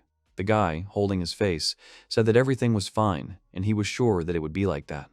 Rimi took Lint's hand, greatly embarrassing the boy, and said that in any case it was an incredible skill and now it was clear what he would do. She was sincerely happy for him, and the boy blushed. The girl let go of his hand and with a bright smile asked if this meant that even the dragons would be under him now, and also said that she would make an assessment, so she respectfully asked him to wait. Lint was very happy with the girl's attention, folding his hands together. The 2 men behind him looked at the guy darkly and angrily. One of them couldn't stand it and grabbed the guy by the collar with a very angry face. He called out to Lint, who turned around in fear. The man lifted Lint by the collar off the ground and told him to be careful, because if he touched Rimi, who they considered an angel, with even a finger, then he and the others would not leave him so easily. At that moment, the girl rang the bell and called the guy by name. Lint and the man holding him by the collar looked back. She leaned on the counter, continuing to ring the bell, and shouted that she had done the assessment and congratulated the guy. The girl was incredibly happy and shouted congratulations that he had now been promoted to E rank. Lint jumped up so much that even the man holding him fell down, and happily asked again if he had really been promoted, not believing it. The guy couldn't believe it, so he ran up to the reception desk and started asking again if he had really been promoted. He also asked why this happened, assuming he had already accumulated points. Remy replied that this was also taken into account, but it was not the main reason. The guild worker explained that what he brought was not part of his quest route. She also told him with a smile that he had taken a risk by entering an area with a large number of monsters. Up until now, he had only walked in safe areas. Now, the fact that he had walked a route with a large number of monsters meant that the guild had recognized his courage. Was the boy really shocked by these words? Lint didn't understand what courage had to do with it, because he had simply decided to change his life a little. Happy for his achievements, Remy said with a smile that the first steps in adventures are the most important, especially the first steps for adventurers. The guy accepted the reward and happily left the guild building, walking along the path through the village. He turned to his tamed beast, Kuryuki, and said that a lot had happened today, but it was a very good day for him. The slug happily agreed. His partner suddenly became a big shot. Lint also noticed that Remy praised him too much and was too kind to him. He spoke out loud about his achievements, namely Master Tamer Lint, and noted that this was a great start, so he raised his hand up and said that he would go forward to his goal. Some time passed. The heroes were still in their village, which was seething with life. People were walking along the streets between the big houses. Remy touched the slug Kuryuk and commented on how cute he was, who in turn was happy with the girl's attention. The girl then looked up into the hero's eyes and said that she felt like he was getting fluffier and fluffier every time. The guy replied that maybe that was true, and he no longer believed that Kuryuk was originally a slime. Remy wondered if it was possible because of taming. The boy replied that he didn't know, and he didn't think slime usually changed like that. Kuryuk flew up from the boy's waist, and the boy said in confusion that he didn't believe slime could learn to fly either. The girl said it was very cute. Then she remembered that she had some good news for the guy. Lint was surprised by this and asked her to tell him. The girl took out her guild worker's bell and started ringing it. The guy was very confused, not believing that this was really happening. Guild worker Remy began to congratulate Lint on being promoted to D rank with a smile, loudly ringing the bell. The boy and his furry tame animal were incredibly happy. The girl handed him the document and said that from now on it was his identification card. The guy was very surprised, looked at it, and said that he was very grateful. Remy also added that he had worked hard for the past 2 years with his pet. The boy hugged him with a smile and said that it was all thanks to him. The girl then handed him an envelope and said that there was one more thing she needed to do. She handed him the envelope and said that it was a letter from their guild leader. The guy was very surprised and asked again if he had really heard correctly that it was from the guild leader. He did not believe that he had written him a letter. The men who were in the guild at the time heard the conversation, especially after Lint's shout, and began to discuss whether the leader really wrote it. The guy waited, looked around in confusion, and asked if he could read it. His pet was very happy about these events, and the girl explained to him that, of course, he could, so he should do it right now. Bylina, to whom the hero told this story, asked him what was written in this letter. The guy answered her with a smile that there was a congratulation on the promotion, touching the girl. She asked if that was really all that was written there. He answered that, of course not, there were a little more surprises.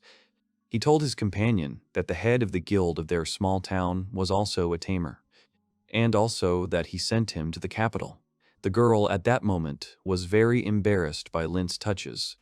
They were quite close at this point, so the girl even screamed. After which she noted that this was exactly why he was summoned to the capital. Lint confirmed this. Then Bylina turned to him and asked what happened next. The boy replied that he had found a cave and lived there. The girl took a deep breath and said that maybe they would need to go back to the boy's homeland. She wiped her forehead tiredly, and the boy asked why they would need to go back. Lint reminded her that it was a terrible place, and the girl assured him that it wasn't so terrible. And Bylina also said that in any case, at this point he's already a dragon tamer with an S-rank companion. Then she hugged the guy around the neck and said that they would go to the capital first, asking if he had any objections. The guy, confused, replied that he agreed. After which, Bylena told him that she really wanted even more of his attention. Lint sheepishly told her that he would give it, but not in flight. She told him that there are no places where you can't become close at that moment. The guy asked her to stop, and she answered that she wanted it right here and now. Sometime later, near the capital, people were ringing the bell furiously, warning of the impending danger. The warrior with the sword was shouting at the top of his voice that a dragon had been spotted, and for everyone to be ready for a dragon attack. Another man was also giving orders for the crossbows to be prepared. The warriors used bows and crossbows, taking their positions and getting ready. They were given the order to get ready, and when the large crossbow was also drawn, they waited for the moment when they could shoot. Lint shouted for Bylena to hear him. He told the girl that they couldn't just fly in on a dragon. The dragon they spotted in the sky was the hero's tamed beast. Lint and Bylena had already reached the capital, which was surrounded by large walls, and the houses were much more luxurious and taller. Bylena looked at Lint with a smile and asked if this was his debut as a dragon tamer. And besides, there was at least someone in the guild who didn't know the S-rank adventurer like Bylena. Lint replied that she was right, but noted that it looked like the warriors below were preparing to attack. The guy asked her if she was a high-ranking adventurer, and the girl replied that there was nothing wrong with jumping off a dragon. So she said that she would go and explain everything and come back. Lint was shocked by these words of the girl. However, she did not answer and jumped down from the dragon, simply telling him to wait for her. Lint was shocked and excited by such an action of his companion. He said that he understood everything, but he still couldn't help but worry. Bylena grabbed the spire of one of the buildings, thereby stopping her flight. Lint said that in any case they needed to fly higher, because at such a height, arrows and crossbow bolts could reach them. As they took off, he thought about who Bylena wanted him to meet in the capital. The guy looked down, and, after some time, he noticed that it seemed that all the problems had already been solved. The dragon also looked in that direction. Bylena stood in front of the soldiers and waved her hand at them. She shouted that the dragon Gil could descend. Lint and the dragon landed in front of her, and the hero thanked her for resolving the problems rather peacefully, because he expected something different from her. The girl asked, displeased, what that was supposed to mean. The soldiers with spears were shocked and could not believe their eyes. One of them said that this was a real dragon tamer. Bylena answered with a smile that it was real, and that was why she told him so.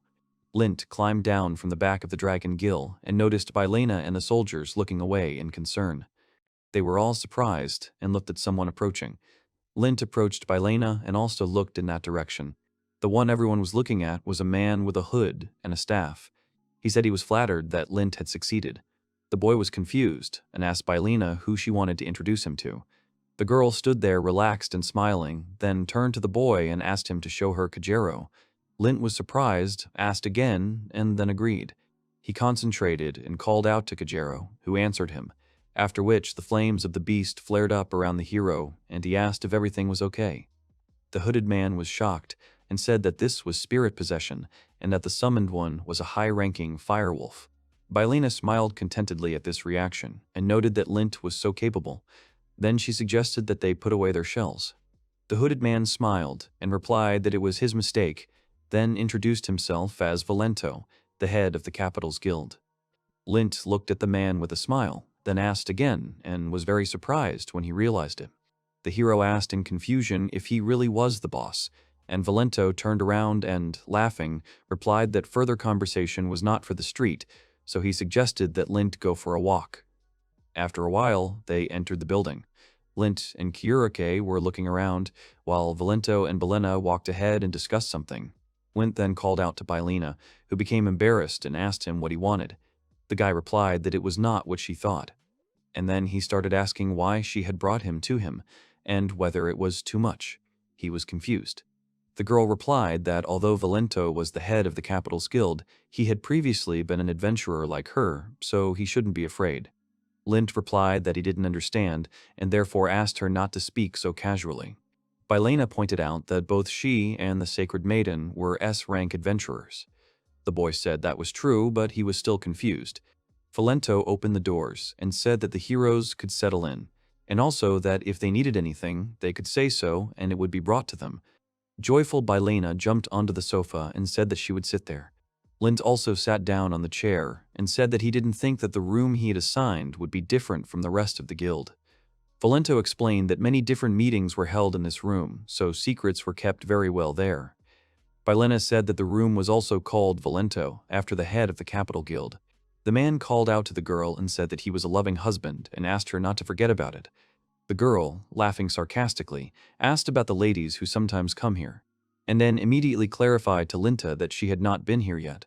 The guy was embarrassed and replied that he was no longer worried about it. Bilena came up to him, hugged his head, and pressed it to her lush forms, asking why he wasn't worried about her. The guy, waving his arms, shouted that he was just joking. Valento drew the hero's attention to himself. Bilena and Lint looked at him, remaining in the same position, and he suggested that they get down to business right away, because they needed to discuss further actions. The girl let go of the guy and said that she wanted to talk about St. Lily.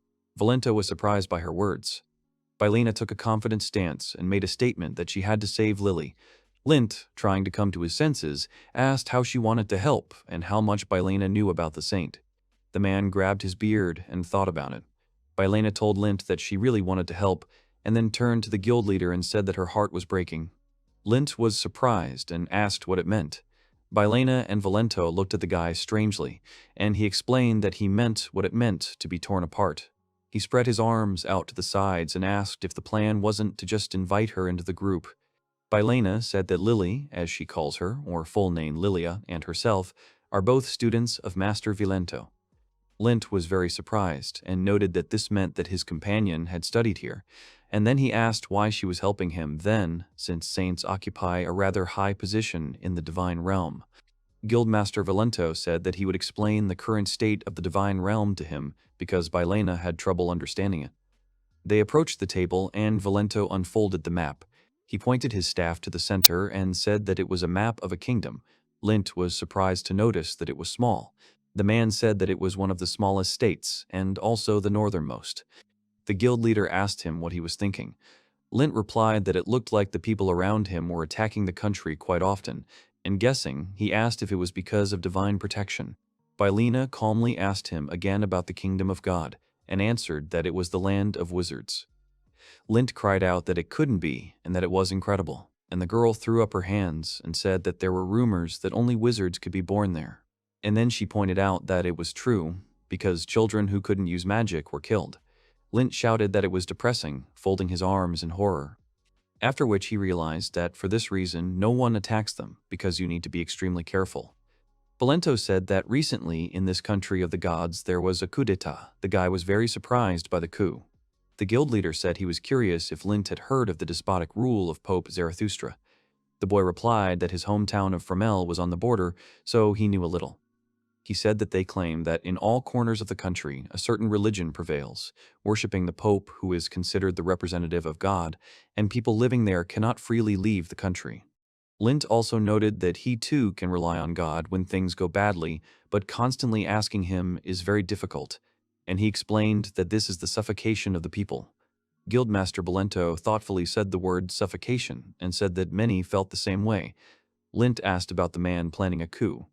Valento agreed, adding that there was a man here who had gathered everything necessary. Cardinal Karim, the second man in the divine kingdom and the leader of the coalition against the Pope. He is fiercely opposed to the Pope, and now that he has dealt with the Pope's vassals, he has bared his fangs. Karim raised his hand up and shouted the order to kill the dirty daddy because the tyrant must die. He spread his arms and continued shouting that God was blessing their lands. People stood in front of him and shouted enthusiastically. Bilena put her hand behind her head and noted that both were tyrants, but such things were fair if they were staged by a public favorite. Lint asked her what it meant that the coup would definitely happen. The girl agreed and said that, unfortunately, Karim had made one important mistake. And then she said with a smile that she had lost Lily and her dad, and that means the saint is with the folder. She told Lint that she was sure that Lily remained on his side. However, she also added that they should have already reached this kingdom because she received a call for help from Lily. Lint was surprised, stood up and asked Bilena that they would also help the Pope. The girl answered that he and the saint. After which she asked to listen and began to explain that Lily wanted to be free and, as she had said before, she was the same adventurer. Then her companion smiled and said that in such a turmoil, the status of a saint was absolutely unimportant. And besides, neither the Pope nor Karim would allow such a thing, because the existence of saints is important in the kingdom of God. Valento was also sitting nearby and listening to their conversation. As they say, the saint is closed to God. Her influence is enough to legitimize them for any side, and it is not something to carry around like divine favor. Guildmaster Valento noted that the situation was becoming an inter-ethnic problem, because the Pope intended to use the military power of this country for his return. And he also noted that if that happened, the soldiers would end up on one side and the mages on the other. Lint tensed up a little. Valento raised his hand and said that in order to avoid this, he was going to interfere with all attempts to meet between the Pope and the King, but the guild was outside politics. Lint smiled, understanding what the man was getting at, and said that it meant illegal work. Valento nodded in agreement and said that he would bequeath this secret mission to Lint. The boy shuddered, thinking about being entrusted with a secret mission from the guild. The head of the capital guild looked at Lint and asked if 100 gold coins would be enough for him. The guy winced in shock, thinking about 100 gold coins, and then, confused, began asking to wait, remembering how many silver coins there were in 1 gold coin. Then he began to count, shook his head, and said that it was somehow not enough. Valento added that in addition to the money, this is his personal request, but along with this, a promotion to B rank is possible. Lint fell to his knees, exhausted, and threw his head back, thinking about 100 gold coins and a promotion. Bylena laughed, noting that the guy had become very motivated. Lint replied that this was not so, because he did not know how to pull it off. For him, these were incredible figures.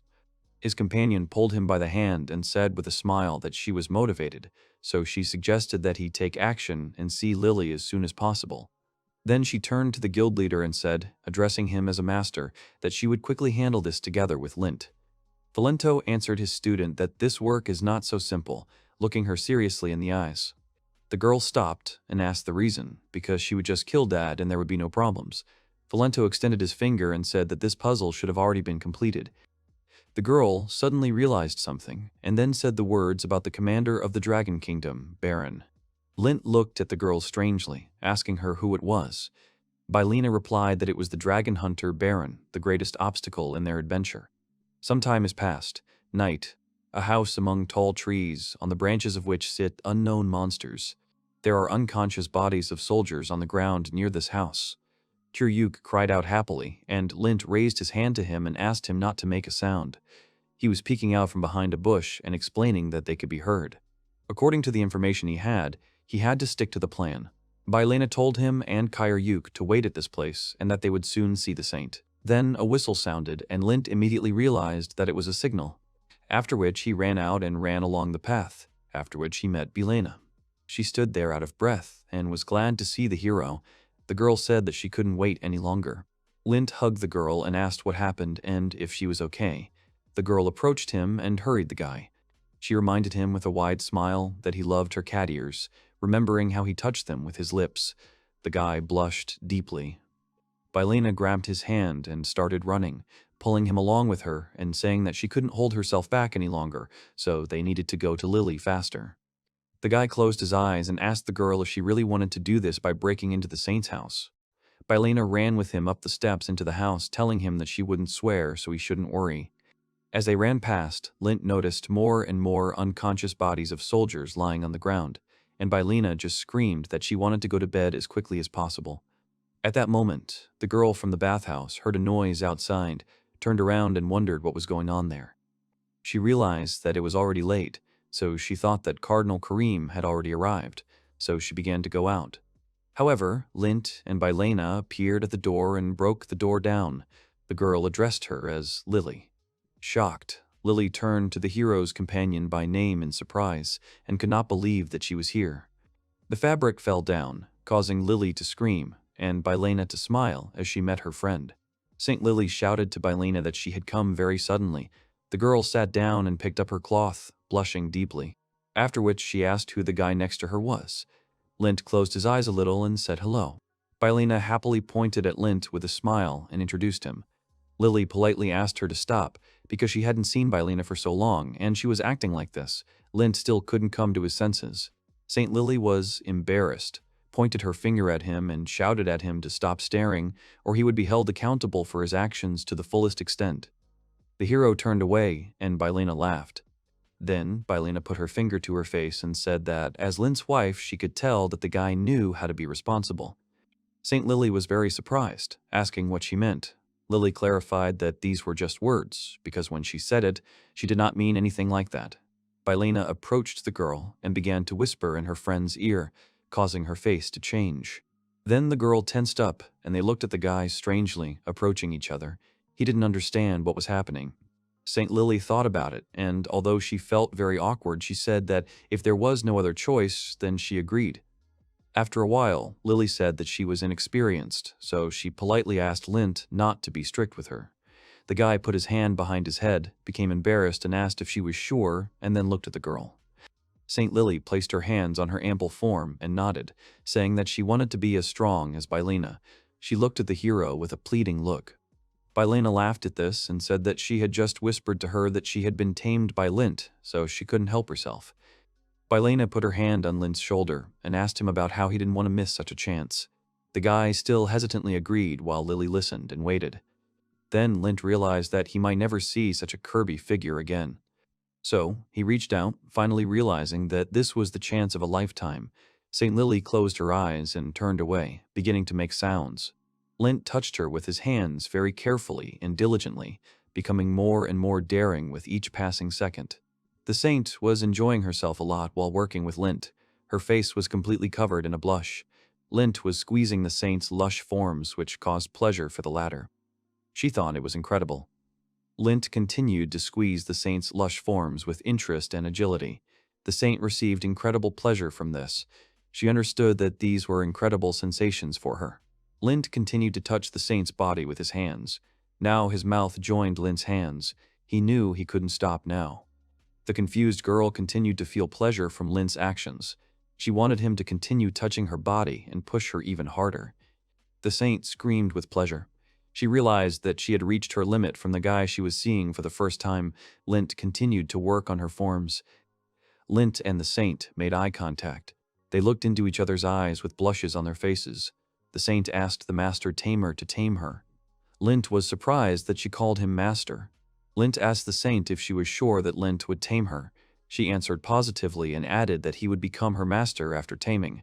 Lint and the saint began to make mutual lip contact. Lint lay down on the saint's body. Their close contact began to flow into a more personal direction. The saint responded that she agreed to be tamed and asked Lint to start faster. They touched lips. Lint activated his ability, taming. The saint received an immense amount of pleasure from the effects of Lint's ability. The girl's contented face did not lose its blush for a second. She stuck out her tongue in pleasure and began to call out to Lint, calling him her master. Lint's actions caused the saint to salivate profusely. Lint and the saint's tongues began to mingle. The hero, addressing her by name, assured the girl that everything was fine. Lily replied that she was very happy that he called her by that name, and that she loved him very much. Lint grabbed the girl's curves with all his strength. Lily moaned with pleasure and asked Lint to be a little faster. Bylina's hand grabbed Lint's face. The blushing hero was very surprised by this turn of events. Lint's head and torso were covered in sweat. Bylina quickly approached Lint's face. They both came to each other in embarrassment and touched lips. Lint was surprised by the adventurer's action. The girl grabbed Lint's head tightly. Their lips were still connected. Bylina's body was covered in light sweat, and a slight blush was visible on their faces. Lint tried to find out from her what had caused such agility on her part. In response, Bylina laughed and said that she only watched calmly because Lint was busy taming the saint, but he was so rude that she could not control herself. Lint and Bylina's tongues touched. Their faces were flushed. Lint thought he could satisfy the adventurer's desires. However, the hero was already at the limit of his capabilities. Lint pushed Bylina onto her back, and their lips touched again. Lint asked the girl to slow down the pace of their physical contact. Bylina asked Lint if he was at his limit. Lily was lying under Bylina, who was playfully looking at the satisfied girl. Lily had reached the peak of pleasure. Bylina said that this was the last step. Lily screamed with pleasure. St. Lily's face was flushed. Her tongue was outstretched, and her expression conveyed the highest degree of her pleasure. Lily told the youth that she was now ready. Lint's face, embarrassed and sweaty, twisted. He began to tremble, and through his trembling answered the saint that he was ready too. Lint released everything he had accumulated inside and finished what he had started. The hero held Saint Lily by the waist with both hands. He was at the limit of his capabilities. Lily received a gigantic dose of pleasure and screamed loudly. Their bodies were soaked with sweat. Bylena watched the proceedings with inordinate interest. Lily was at the peak of pleasure. Her body was sweating and her face was flushed. Lint thought that Lily was very tired. He noted that it was a good first time. Lint's face looked extremely devastated. Bylena looked at the satisfied Lily with a smile and said that this was all for her. She added that now it was her turn to enjoy herself. Bylena playfully and unexpectedly pushed Lint onto his back. Lint was confused and asked her to wait. Bylena laughed loudly and replied that Lint was still young and could handle the lessons with her. Lint grabbed Bylena's lush forms and pushed her onto her side. Bylena's face showed that she was experiencing excessive pleasure from Lint's actions. She screamed with pleasure and added that she had been waiting for this moment for a long time. Lily's plump form fell onto her back towards Lint. Bylena's leg was on Lint's shoulder, and he looked back in confusion. Lint didn't understand what was happening. Lint called out to Lily in surprise. He was embarrassed. Lily pressed her curvaceous forms to Lint's back and said resentfully that the master had already forgotten about her. She considered it unfair. Lily's face showed slight embarrassment. Lily began to run her nails over Lint's back. The hero was greatly surprised by this action from the saint. Lint experienced a strong surge of pleasure from Lily's action. Lily stubbornly reached out to Lint, their bodies covered in sweat. She asked the hero with a slight blush on her face how weak her master was. Lint looked at Lily in great embarrassment. He said that she acted very unexpectedly. Lint was lying on Bylena, while Lily was actively working with his lower body. Bylena was enjoying her time with Lint. The hero, very embarrassed, asked Lily to act more gently. Lily replied that Lint was reacting very nicely to this. Lint, Bylena, and Lily were lying contentedly on the bed. The hero, lying in the middle, was surrounded by girls on both sides. Bylena hugged the boy's arm on the right, and Lily lay quietly on the left. Bylena said that she was finished. Lint replied that he was very tired. Lily said that the master was also incomparable. Bylena perked up and turned to Lily. The adventurer asked the saint if she had enjoyed the day.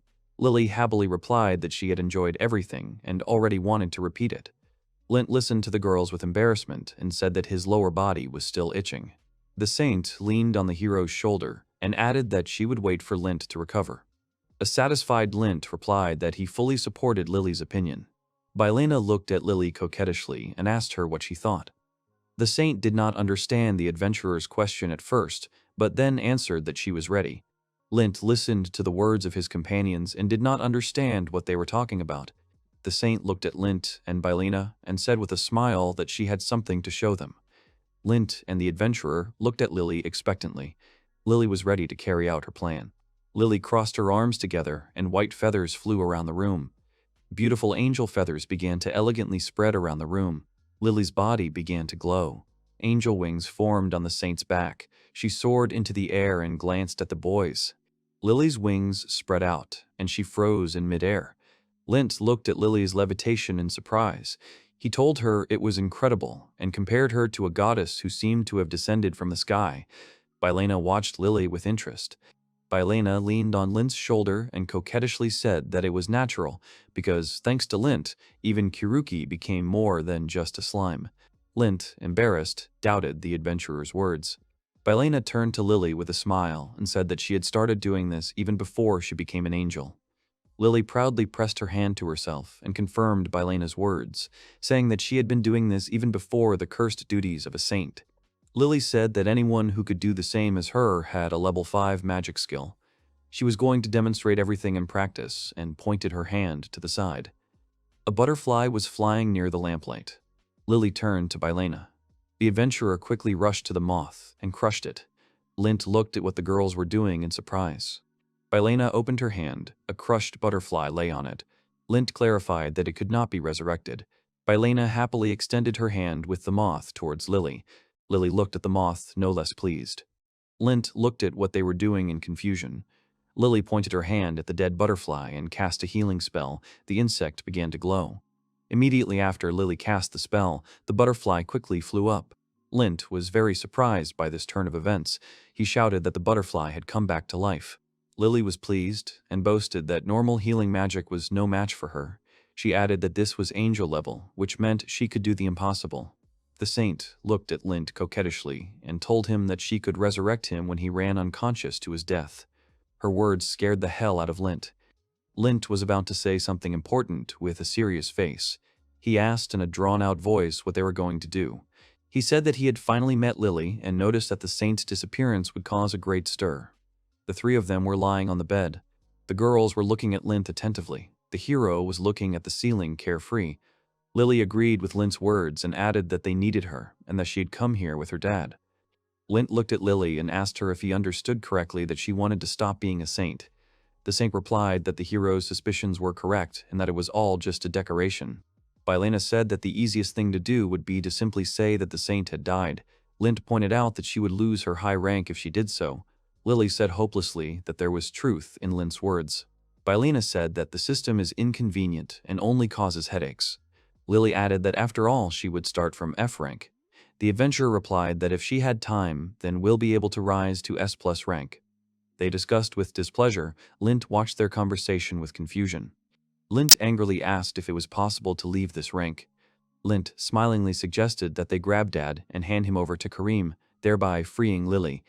Lily was surprised by such a proposal, and Bylena listened to the hero's words with boredom. Bylena happily shouted that Lint was a real genius. Lint was surprised by her words. Lily thought about it and said that Kareem would not agree to this. She added that, of course, she wanted to kill her dad, but he did not intend to let her go. Bylena was very angry because of so many problems. The adventurer in anger decisively suggested to kill them both. Lint said with annoyance that Bylena's ideas were, of course, good. Lily interrupted angrily and said that then there would be no one to govern the country. Bylena snorted angrily. Lily slyly suggested that if this headache fell on others, it would be much easier. She added that this needed to be thought about. Bylena said impatiently that there was nothing to think about, since only Lint could handle it. Lily gasped in bewilderment, and the young man asked sadly how he would govern the country. Lily happily supported Bylena's words, saying that it could be a great idea, and decided that it would be a good idea for Lint to rule the country. Lint was very surprised by the saint's words. Bylena cheerfully declared that she had an idea. Bylena pointed at Lily and said that she was God's messenger. Lily looked at the adventurer in bewilderment and asked why it was always so sudden. Bylena spread her hands happily and said that Lily could put him on the post. She asked the guys what they thought of her idea. Lint was stunned by Bylena's approach to such a matter. Bylena playfully put her hands on Lint's shoulder and said that if they did this, they would have a country above the believers under their control, and they would be gods to them. Lint, confused, asked Bylena to wait and said that it would not be that easy. Lily thoughtfully said that it might be a good idea. Her words scared Lint. She added that this way she could be free and holy and they could catch the coup. Her words drove Lint crazy. The girls joined hands and looked at Lint with admiration. They told the hero to get ready. Lint was very confused by the words of his subordinates. Lint twirled his hands and said that he could not believe that he would become the ruler of the country. He added that he was an ordinary adventurer. Bylena and Lily looked at the young man happily. Adventurer said that everything was fine. Lily cheerfully added that she and Bylena would be his assistants in governing the country. Lint was completely confused. He did not understand what was happening. Both girls began to talk with a smile. The adventurer and Lily lay down on the bed and simultaneously declared that they wanted to be Lint's partners. Lily and Bylena quickly dragged Lint to their place. Lint sheepishly refused, saying that he wanted to sleep. He suggested continuing tomorrow. Both girls provoked the young man to action, adding that he should not worry because they themselves would take care of everything. Some time has passed. Night. A luxurious mansion from which screams and rumbles are heard. Inside, they are shouting about protecting Dad. Light Bylena screams and swings her hand, furiously preparing to strike. She is in a very fighting mood. She zips through the gun-toting guards, sending them flying with one blow, and doesn't even have to stop. Bylena spares no one in her path. After punching more people, she swings her leg and hits one guard with iron greaves. Almost all the guards are already lying on the ground unconscious. Lint watches this from behind a bush and sighs. They are there with St. Lily. Lint said that he only blinked, and she already knocked out 5 people. He even sympathizes with the guards to some extent. Lily sighs angrily and tells Bylina to calm down, because she is getting tired. Lint remembered and immediately asked Lily if Baron was here. The girl agreed and said that they were not together, continuing to watch Bylina's actions. Then she looked at Lint with a smile and told him that Baron doesn't like expensive hotels, and that Dad is wary of his powers. The guy asked if he doesn't believe in his allies. Lily looked away, thought for a moment, and said seriously that she assumed that the Baron had surrendered to his father. Lint was surprised and noted that, in that case, Lily interrupted him and said instead that the Baron could be connected with the Cardinal. The hero realized and said that it meant that the coup had been carried out at the Baron's behest, and then wondered what that meant to him. Lily said that it meant where he had run off to. At that moment, Bylina knocked out another soldier, and she was rudely called out from the side, causing her to turn around. In front of her stood 2 huge knights in metal armor. They reproached her for not respecting the people living here, so they, the Dragon Knights, would give her damage. Lint was very surprised, excitedly shouting that it was the Dragon Knights when he heard it. He was dumbfounded that the Baron had gotten into a rush. St. Lily laughed with a reassuring smile and said that they would not defeat their rebel. Immediately after Lily's words, Bylina's fist met the Dragon Knight's helmet, which bent, and the knight himself flew back, crying out in pain. His flight was stopped by another knight, who also fell with a loud crash. The 3rd Dragon Knight raised his weapon to readiness and began to run towards Bylina, screaming. The girl sped up and, running past him, punched another Dragon Knight, who turned around and flew off to the side with a cry of pain. Lint felt their pain just by watching this, and the screams did not stop. And St. Lily said that since the guy heard about them, he knew that they only had B ranks, which meant that to Bylina they were bugs. Lint sighed and said that in any case the Pope was somehow sealed too tightly. He wondered if the Cardinal had planned this. At this point, Bylina had dealt with all the Dragon Knights who were lying unconscious in a heap. She turned around and said with a smile that she was done. Lint and St. Lily came out from behind the bush, and the boy praised Bylina, saying that it was a great job, and then was surprised at how bright it was. Bylina shook her hands and was glad of the light, saying that more was not needed for such a victory. And then she waved her hand to Lily and said that this was only possible thanks to their healer, so she had hopes for the girl further. Lily sighed sheepishly and agreed. The group of heroes ran on. Lint said that it was time for them to go in and meet their dad. Bylina asked to let her do it. Lint suddenly remembered that this was a posh hotel, at least it looked like one. Lily agreed and pointed out that such hotels had a lot of barriers. Then she smiled, looked at Lint and said that she thought she knew where Dad was sitting. Lint asked her, confused, which room he was sitting in. The girl happily replied that, of course, the best one. Bylina noted that he was not the smartest. At that moment, Lint noticed something flying past his hair and knocking down a tree behind him. And then a man in a cloak appeared with 3 knives on his belt and one in his hands right next to him, and a crash was heard. The tamed spirit of Kajero suddenly appeared and stopped the blade with its fangs right in front of Lint's neck. After parrying the attack, the attacking man jumped back sharply before Kajero's spirit could attack him. The girls noticed but did not have time to react, so they looked at Lint with excitement. The guy tensed up and shouted out who this person was, not missing the chance to quarrel. The attacker landed after bouncing on the ground a few meters away from the hero. And then he immediately took out a spare blade from the sheath on his belt and stood in a defensive stance. Kajero watched the actions carefully, and then everyone realized that this man was the Pope's guard. Lily shouted to Lint that she knew him. Lint clarified that she meant the enemy, looking at her. The girl looked at the hero strangely and, nodding, said that this was Dad's assassin named Sage. Bylina smiled and replied that he was quieter than grass, clenching his fist and not taking his eyes off Sage. Lint wondered if his companions were very worried, but was Sage really that strong an assassin? Bylina smiled and told him to tame it. Lint was very confused, turned around, and asked again to make sure he heard correctly. St. Lily also happily said that she supported the idea, because it would be great practice. Lint couldn't believe that they were actually suggesting this to him. The girls encouraged the boy with smiles. Bylina hurried him, and Lily wished him luck. Lint said angrily and embarrassedly that they would collect his bones themselves later. St. Lily replied with a carefree smile that if it was just a couple of bones, she would heal them, and Bylina continued to encourage him, telling him to believe in himself, and then he would succeed. Lint looked at them with a betrayed look, thinking that these two would send him to the grave, and also wondered what would be abnormal for them. Assassin Sage laughed and asked what kind of trash it was, tossing his knife from one hand to the other. He then ran forward as fast as he could and shouted that he was talking to Lint, displeased that they were having such a carefree conversation. Assassin Sage began to attack Lint, not giving him a second to counterattack, while Kajiro helped fight back. Lint retreated further and further under the pressure of attacks, and Sage quickly delivered new blows.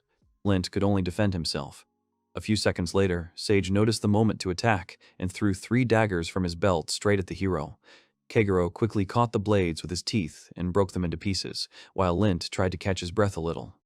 After that, he was able to pull away and begin maneuvering with the blade in his hands, fire burning around his body due to the fusion with Kajiro. The hero then lunged forward and began to counterattack with a shout, this time landing a furious number of blows of his own. While the assassin Sage was fighting back, Kiryuk appeared, rushing towards him with a smile and delivering a blow to his head, jumping back behind him. However, this did not cause any damage to Sage, so he stood in a stance and waited for Lint to act. The boy wiped his face with his hand, resting and not taking his eyes off his opponent. He thought that this wasn't so bad. He was grateful to Kiryuk, calling him the best defender in the world, but he knew that his attacks didn't work either, and if he couldn't cope without help, he would remain a nobody. Lint gritted his teeth and thought that this shouldn't be the case, because after this they would be facing an even more difficult enemy, namely, the Baron. So, he couldn't give up. The guy remembered the faces of Bylena and Lily with happy smiles, who believed in him and supported him. Therefore, he, as their master, had no right to fall flat on his face. This only worsened the guy's situation, because he had a burden of responsibility. Sage stepped forward and asked why they were pursuing His Excellency. Lint was surprised by this question, and then shouted angrily that he would answer a question with a question. He asked why the assassin was protecting him. Sage was surprised by such a question, and then he answered that he didn't know. It was because God commanded it. He was serious. Then he spread his arms and began to explain that he wanted to live for God and die for His glory. This is the task of all mankind. And God came to them in the form of the Pope. Then he got back into a fighting stance and said that the god needed him to protect him, so he had nothing more to say. Lint realized that this was bad, because he had no time to talk. Kajiro was ready to attack. The guy told him that he agreed, and added that he no longer attacks as he wants, and from now on they will do everything according to his plan, after which he gave the order to focus on the attack. Kajiro nodded in agreement. The tame spirit approached the boy's face from behind and they looked at each other. Lint replied that it was true. Kiryuk would remain behind, as would Lily. After which the guy shouted that it was time for them to begin. Assassin Sage began to rush from one side to the other, gradually approaching the hero. Lint parried the assassin's sudden attack with clenched teeth, then clenched his other hand and began to cast a spell. Assassin Sage was very surprised when he saw the fireball spell. However, unfortunately, he managed to dodge the spell by moving his body to the side. Lint continued to rush forward and cast the spell while shouting. Sage noticed that the guy had changed his strategy and noted that it was getting hot. After which he threw his hand back and used a spell. He shouted that this is how magic should be used, calling Lint a baby. A huge fireball appeared behind the assassin Sage, which he sent flying towards Lint a moment later. However, the hero stood there motionless, not even taking a defensive pose. Sage was very surprised at why he did not defend himself, not realizing the complete stupidity. Lint smiled just before the fireball hit, which caused a huge explosion after the collision. Bylena and Lily shuddered, looking excitedly at the explosion that did not subside. They also did not understand anything. At this moment, Kiryuk took the opportunity and attacked the assassin Sage from behind, knocking him to the ground. He said that he did not believe that he had turned into those 4. And just a moment before falling, he managed to put his foot out and land over Lint's burnt body lying on the ground. Kiryuk looked at him, but the assassin Sage jumped off the ground and disappeared in an instant, deciding to leave.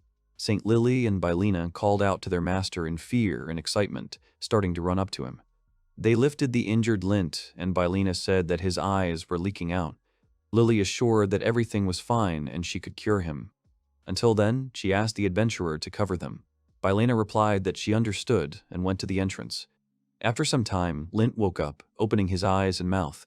He was lying on something soft. St. Lily and Bylena appeared above him. They asked if the guy was awake and sighed with relief, smiling because they were worried. Lint asked them where they were now. The guy was lying on a luxurious bed, and the girls were sitting next to him and taking care of him. Bylena answered that they were in the best room of the hotel. The boy suddenly jumped up and asked what happened to the assassin and where he was now. Lily smiled, and Bylena answered that he shouldn't worry because he escaped. Lint put his hand on his forehead and said in disappointment that he still couldn't win, so it looks like he'll have to continue to rely on them. St. Lily was glad and smiled that, although he believed in himself, he still trusted her healing power. Lint was embarrassed and scratched the back of his head with his hand, nodding in agreement and saying that everything really was like that. And then he asked the saint if all the girls in her state were so amazing.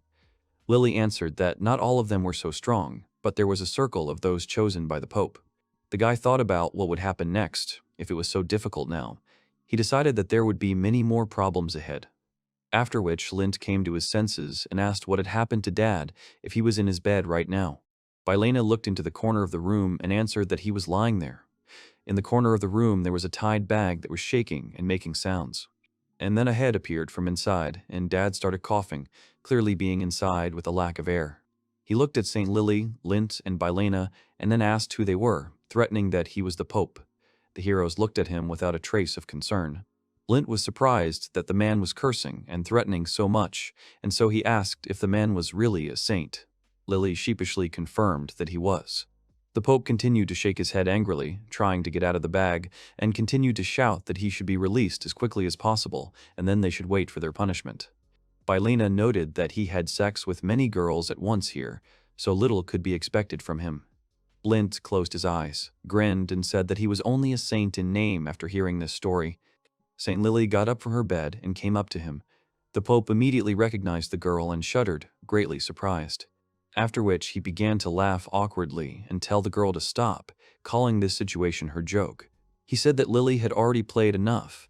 The girl looked down at the Pope angrily and said that she was there because of his negligence. The Pope began to laugh awkwardly and stupidly, saying that he was simply fulfilling his direct duties and that the Sacred Virgin had gone crazy, in his opinion. Immediately after these words, there was a roar and dust. After it cleared, the Pope could be seen lying on the ground in his sack, having lost consciousness for a while. St. Lily sighed and said that Bylena had overdone it. She, in her defense, replied that she had simply covered his mouth slightly. The Pope stood up, looking at them angrily, and then he began to shout with the results of the blow on his face that she dared to hit him, calling herself God's conductor, therefore they must kneel. Bylena slapped him again, yelling at him to put his tongue back in his mouth, causing the man to fly back a little. Lint looked at the man with a puzzled expression, saying that he didn't even realize how hard she'd hit him. Bylena, in turn, politely asked Lily for help. St. Lily sighed, replied that she would have to help, and then closed her eyes and used the holy power of healing. The wounds on the Pope's face healed, and Bylena shouted at him with a smile to get up.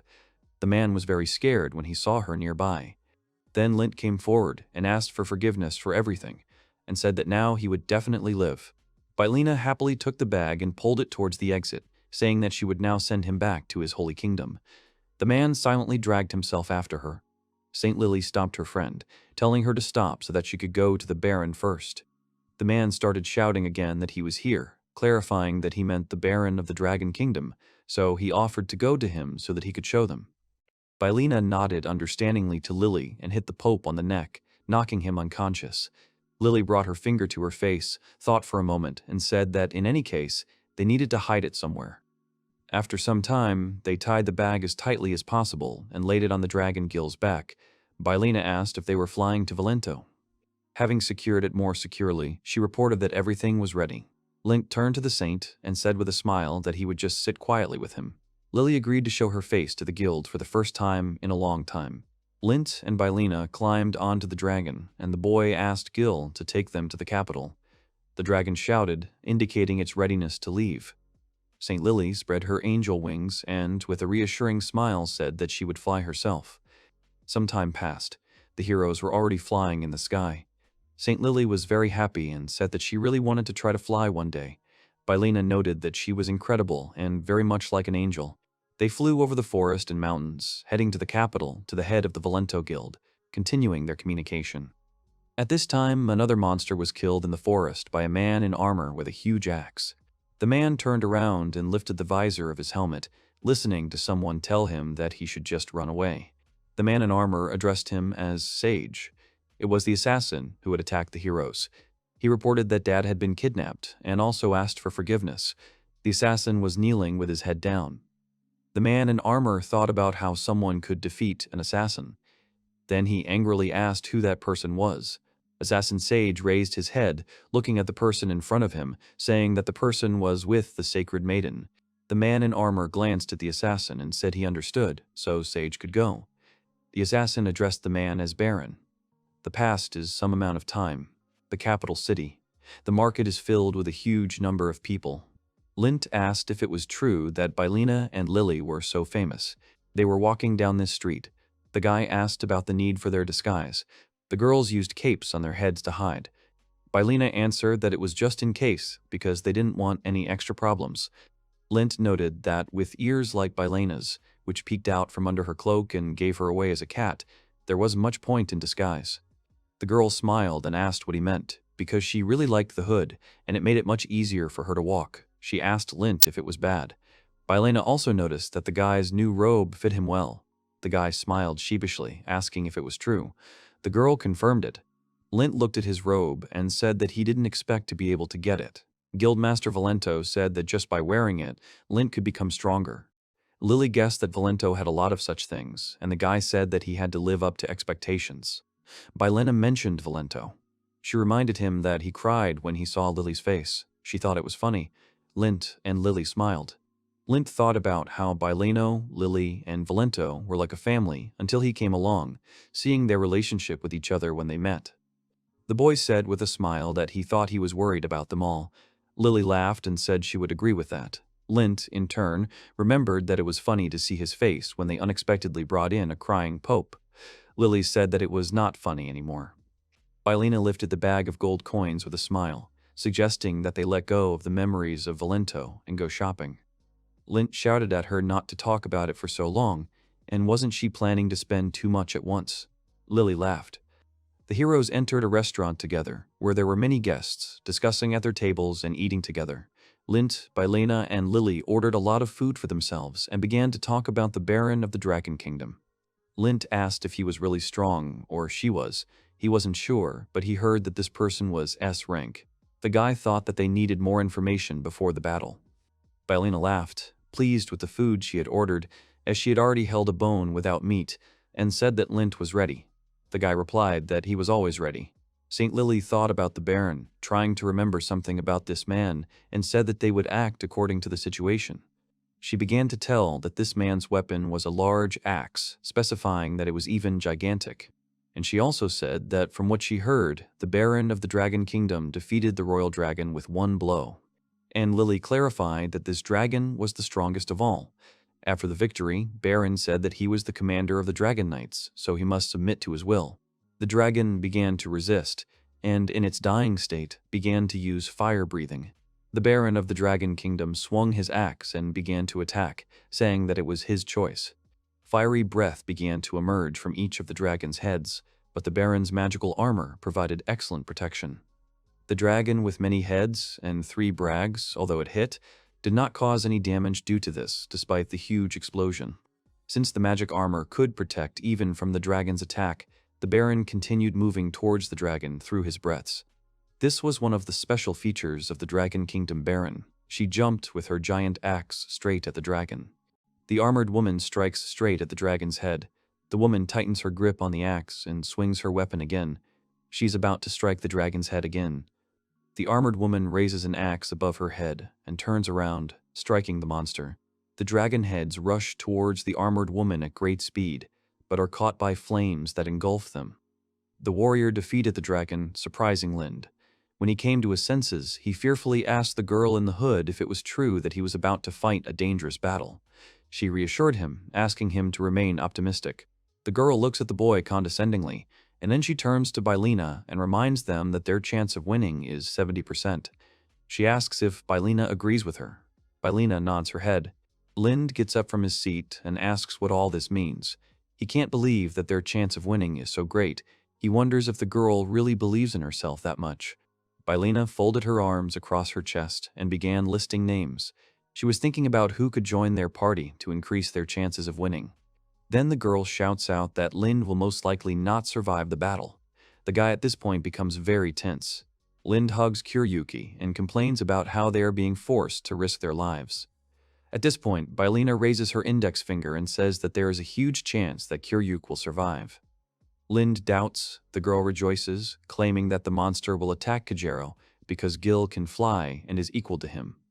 Bylina turns to Linda and says that's why she thought their chance of winning was 70. She convinces the guy that he can't survive. Lind grabs his head and asks if it's okay to say something like that. Bylina gets up from her seat and says that to prevent this from happening, they will train. She convinces Lind that if he becomes stronger, he will be able to survive. Lind becomes gloomy and says that this is a complete nightmare. The girl in the hood says that this is exactly why she took several tasks from Valento.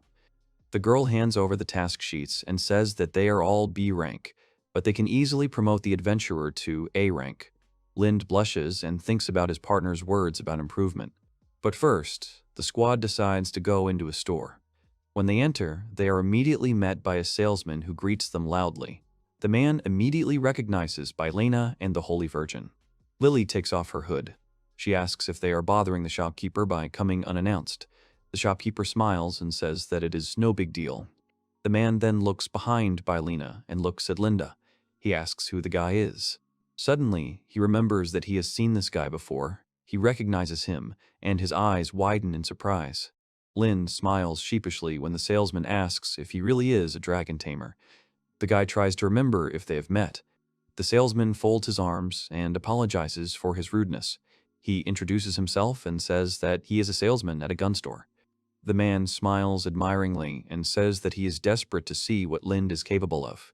He claims that he is glad to meet him. Lind spreads his arms wide and says he needs a new weapon for the mission. He needed a weapon in particular. The man leans over and says it's an honor to equip a dragon tamer with a weapon. The salesman asks if the squad really has no money limit. He then says he understands and offers to come in and look at the weapons. The man turns around and asks if Lind would like to use a light one-handed weapon. He remembered that Lind liked to work with him. The boy confirms the man's words. Bylina appears behind Lind and asks the salesman to bring the best they have in the store so that the weapon can be proud of. The salesman leans over and smiles. He asks the customers to wait a while so they can see what they can't even imagine.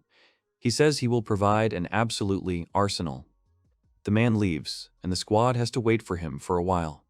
A few minutes later, the seller returns with a gun in his hands and apologizes for making his customers wait. Lind examines the weapons: a light sword, Alexander's heavy sword, a bow of 3 bows, and a self-defense dagger. The seller praises the quality of each item. Bylina points to the weapon and offers to buy it. The guy claims that the weapon is very big, so he will not be able to carry it. Bylina turns around and convinces Lind that they have bags, so they can carry so many large weapons. The guy frowns and says that's not the case at all. Lind decides to buy all the weapons in the store. The seller promises to bring more and accept returns if something doesn't fit. The seller is happy with the purchase, hoping to sell the returned weapon for more thanks to Lind's fame. Lind grows gloomy and says that the salesman has settled in well. It seems to him that the man looks like an aristocrat. The salesman raises his hand and laughs. He says that people like him can only live by business. Bylina offers to exchange swords for the blessing of one weapon. The seller is happy and thanks the customers. The man takes an abacus and starts counting. He says that their store will track their guns for 5 years after purchase. Bylina pays the money. The seller invites her to come back for more shopping. Lind is interested in buying an item that will save her from fishing. Lind examines an item in the display case. The salesman turns to the guy and tries to say something, but Lind interrupts him and asks if the item is a weapon. The seller replies that it is indeed a weapon. He asks if the guy wants to look at it. The guy agrees and says that he is just curious. The man takes a weapon out of the display case and tells him that the weapon was created by Alan, the greatest blacksmith. The guy looks at the seller questioningly. The seller says that the weapon is unfinished, so it is difficult to evaluate its effectiveness. The man comes down and holds the gun up to the guy. He claims that it's just there for show. Their store didn't plan on selling the gun. The guy agrees with the man and says that the gun looks like a sword handle. The guy picks up the gun and examines it. Linda finds it strange that the gun fits his hand well. Bylin approaches the boy and asks what Lin thinks of the weapon. Lin says he doesn't know. He says the handle has no weight at all and can't do much damage, so it didn't look like a weapon. Lily comes over and also examines the weapon. She thinks about it and asks if this item could be a magical weapon. The seller says that it is unlikely, since the existence of magical weapons has not been proven. The man says he analyzed the weapon. During the analysis, he learned that it contained many rare materials. He claims that if the weapon had been finished, it would have been beautiful. The seller is sure that no one will be able to finish the weapon. He believes that Master Allen was very upset about something. Lind tensely examines the sword's hilt while listening to the man. The squad left the store closer to evening. Lind and his partners walked through the forest. In the end, Lind still took the hilt from the sword, which was not finished. The guy was able to persuade the man to sell him the weapon, even though he didn't want to. Then the guy looks around and thinks that the most important question is where they are now. The guy gets scared when he notices some huge monster in front of him. Bylin calls the giant Hercules, a B-rank monster that resembles a small dragon. Lind confirms her words, recalling traps for such creatures. Lily approaches Linda and says that they are training now. She raises her hand, makes a fist, and says that it is time for them to fight. Linda tenses up and asks if the girl really wants to fight the monster now. Lily says that the assignment says that the giant can't be seriously injured. She reads on and says that the clients would like to see him alive. The guy starts to worry. He knew that the monster was B rank, so he had no reason to be afraid, especially since winning without much effort would give him A rank. Lily smiles and says that Valento is a good cook who always prepares a delicious dinner. The guy still hesitates. He reminds her that he is a C rank. Then the guy finally decides to act. He moves forward and prepares for battle. Lind looked at the monster with determination and thought that he would be able to deal some damage to the monster. He also thought that with Kajero's power, he would be able to deal more damage. Bylena advises Lind to summon Kajero freely, not as an assistant. Lind is perplexed but agrees to try. The guy summons Kajero. A huge wolf appears right in front of him. The wolf immediately approaches his master and cuddles. The boy smiles and strokes the wolf's head. He says that everything is fine and that Kajero has a job. Kajero starts to howl. The monster immediately turns towards the sound of the wolf's howl and heads towards its opponents. Lind mounts Kajero and gives him the command to move forward. Kajero growled as the huge monster moved towards him. The wolf and the monster collided. Kajero grabbed the monster by the torso and threw it aside. The monster fell to the ground with a thud, landing near Lind. Lind covered his head with his hands and looked at the monster that had fallen right in front of him in shock. He shouted to Kajero that he was incredible. Lind approaches the wolf and strokes his head. It seems to him that his summoned pet is now invincible.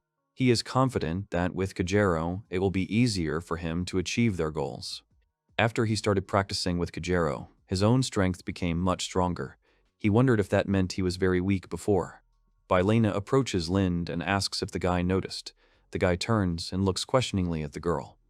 Bylena smiles and says that they can finish training now. The guy darkens and asks if the girl is really telling the truth. He asks what will happen to his progress. When Bylena starts teasing Linda again, Lily comes up to them.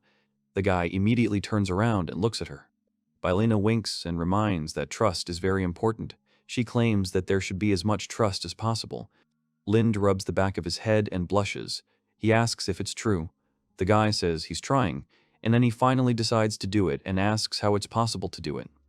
Lily blushes and looks away. She says that something is bothering her. She then asks how Lind is feeling after the merger. The boy raises his head and thinks. He answers that with Kajero he defends himself, obviously, better. He also feels that his physical abilities are growing. Lily closes her eyes and then smiles and says that her master thinks of Kajero as armor.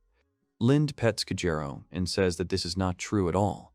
Lind then turns back to the wolf and repeats that the girl is wrong. Lind looks closely into Kajero's eyes and asserts that even though he is a spirit, he is still a friend and a member of the team. Lily smiles and explains that the fusion may not work well if Lind does not fully trust the spirit. Lind hugs Kajero, who sticks out his tongue and wags his tail happily. The guy agrees with the girl, turns to Kajero and says that he and Kajero should try again. After some time, Lin notices that a monster was moving towards them again, which was already ready to attack them. Lind places his hand on his chest and calls upon the spirit. Kajero appears behind Lind, but Kiryuk suddenly arrives and attacks the monster with weak blows, ignoring his master's orders. Bylina approaches Lind and asks him not to worry. She explains that the monster only reacts to those who are stronger than him. The guy asks what that means. Lin turns to the girl and asks what will happen if the monster does not react to him. Bylina says that the guy has her and Lily for this. She tells him that he did not notice them because they were hiding. The girl points her hand at Lind and says that if he tries, they will all come for them. Kiryuki stopped attacking and flew to Lily, breathing a sigh of relief. Having received praise and the promise of a massage, he was delighted. Lily strokes Kiryuki's head and turns to Lind, telling him that he must trust his spirit. She claims that this is the only way they can become one and not get in each other's way like a crab and a swan. Lind turns back to Kajero and says they need to try again. The guy starts interacting with the spirit again. At this moment, Lind thinks that he hesitated for a very long time, but at that moment he believed in Kajero. Together with Kajero, they begin to scream and growl loudly. Linda summons fire, commanding Kajero. The monsters run towards them. Bylina is happy about this turn of events. The monsters accelerated and were about to strike Lind, who was standing in the center.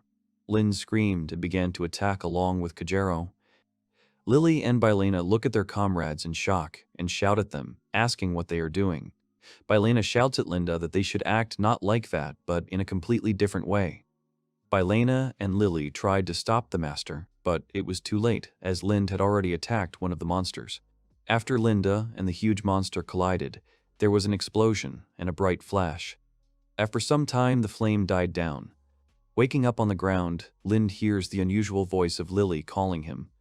The guy raises his hand and places it on some object that had been blocking his view all this time. Lind lets out a confused cry when he realizes he's lying on Lily's lap. She calms him down and asks him not to move.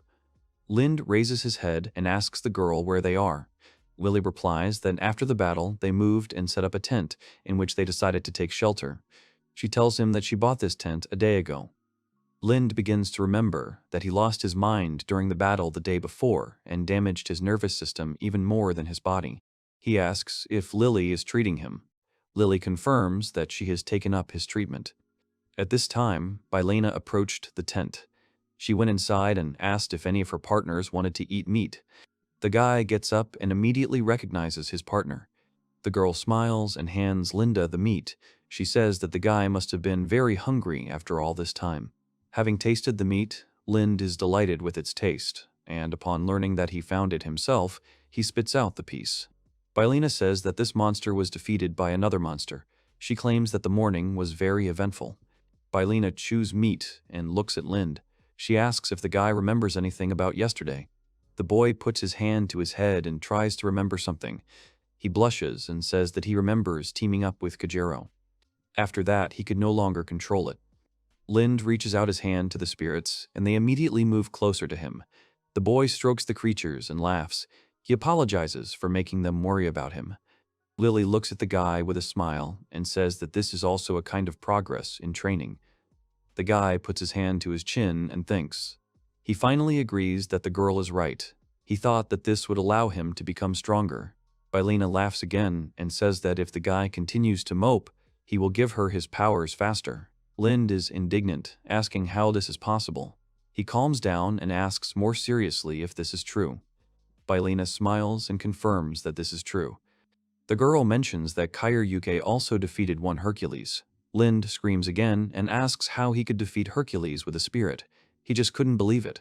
Lind looks at the spirit and asks when he became so strong. Kiryuki takes out his sword and starts swinging it. Lind looks at the creature in shock and asks what it means. He wonders where the spirit got the sword from. Lind picks up the spirit and examines it carefully. He turns to Lily and asks if this is the training she was talking about. Lily raises her hand and says that it is normal. She claims that Kiryuki is helping too. Lily also mentions Bylena's horns and her wings. She talks about how if her master becomes stronger, they too gain strength and also become more feminine. She claims that this is evolution. Lind looks at Kairuki in confusion, then picks him up and asks if he can really do anything. Kairuki makes a noise. Lind hums questioningly and asks what the creature is trying to say.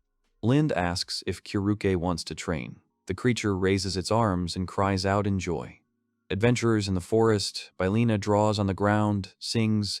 Lily brings tea, finds out the score of the battle. Lind, 87 victories. Kiryuk, 98 points. Lily praises the master, passing the tea to Bylina, who agrees, mentioning her 16 defeats. Bylina turns her gaze to the fighting Kairuki and Lind. She said that they had been fighting for a very long time, but she had no doubt that Kairuki was becoming stronger. Lind swung his sword and moved towards Kairuki. He struck the spirit, but Kairuki blocked it and then decided to fly away. Lind attacked Kairuki, missed, retreated, rushed forward again, but he flew up and quickly fell from above. Lind blocked the blow, fell, dodged the new attack, grabbed Kairuki's sword, left in the ground. The boy repeatedly pulls out different weapons and tries to attack Kairuki. The sound of steel and screams can be heard. The forest is getting lighter.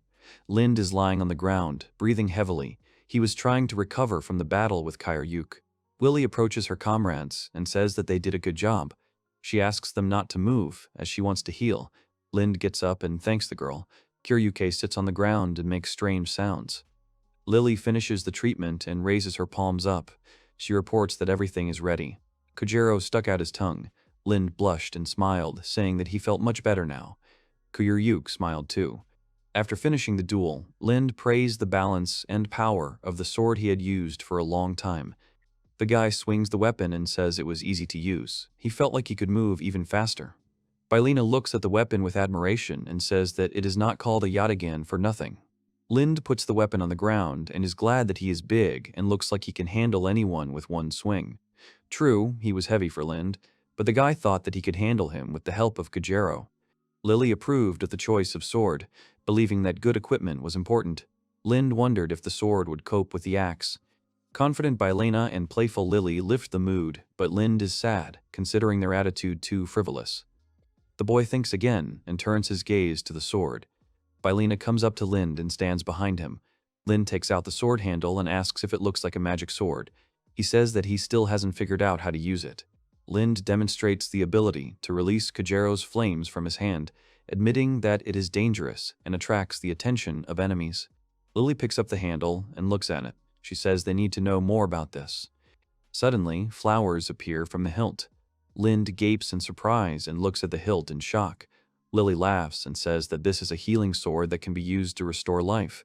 Lind is surprised to see flowers on a dead tree, calling it amazing. A joyful Bylina supports his enthusiasm. Lind, standing before the monster, urges Kojiro to give it his all, knowing that this battle will test all his efforts. Lind with a sword and Kojiro attack the monster, rushing towards each other with shouts. The boy struck the monster. Lind smiles and rejoices that he was able to intercept the power of Hercules. The boy gives Kojiro a command, and the wolf begins to act, strengthening the body of his master. Lind punches the monster with all his might, making rumbling sounds. Lind then swings his sword, shouting a battle cry, and delivers a powerful blow straight to the monster's belly. The monster makes its last sounds and falls to the ground, raising dust. Lind picks up his sword and breathes a sigh of relief. He is glad that he and Kojiro managed to cope. Bylina raises her hands and rejoices that the boy managed to defeat the monster. Lily also rejoices at the master's victory and says that it was amazing. Kairuki is next to them, making joyful sounds. Bylina runs up to the guy and hugs him. She congratulates the guy and says that he was able to reach A rank. Lind is embarrassed and asks if this is true. Lind and his partners look at the defeated monster. He says that he was finally able to defeat an A rank monster. He suggests that one wound to the stomach will be enough to defeat his enemy. Lily recalls that many people say that the giant Hercules is a pass to the world of an A rank traveler. Lind is surprised by this. Lily becomes more serious and tells about the giant Hercules' thick armor and powerful strength, and above all, the fear he instills in his opponent. The girl claims that only an A-rank person can stand up to him. Lind says that now he understands why he is going through this quest. Lily says that the guy tried hard. Bylena raises her fist and screams with joy. She suggests finishing the quests and moving up to S rank. Lind laughs anxiously and says that S rank is too much.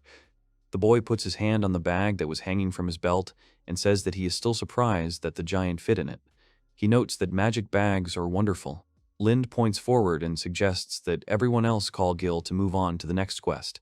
He says that they don't have much time left before the fight with the Baroness. Bylena raises her hand and mentions that she already shared the news with Lily. Lily smiles and asks why they don't go to Framel.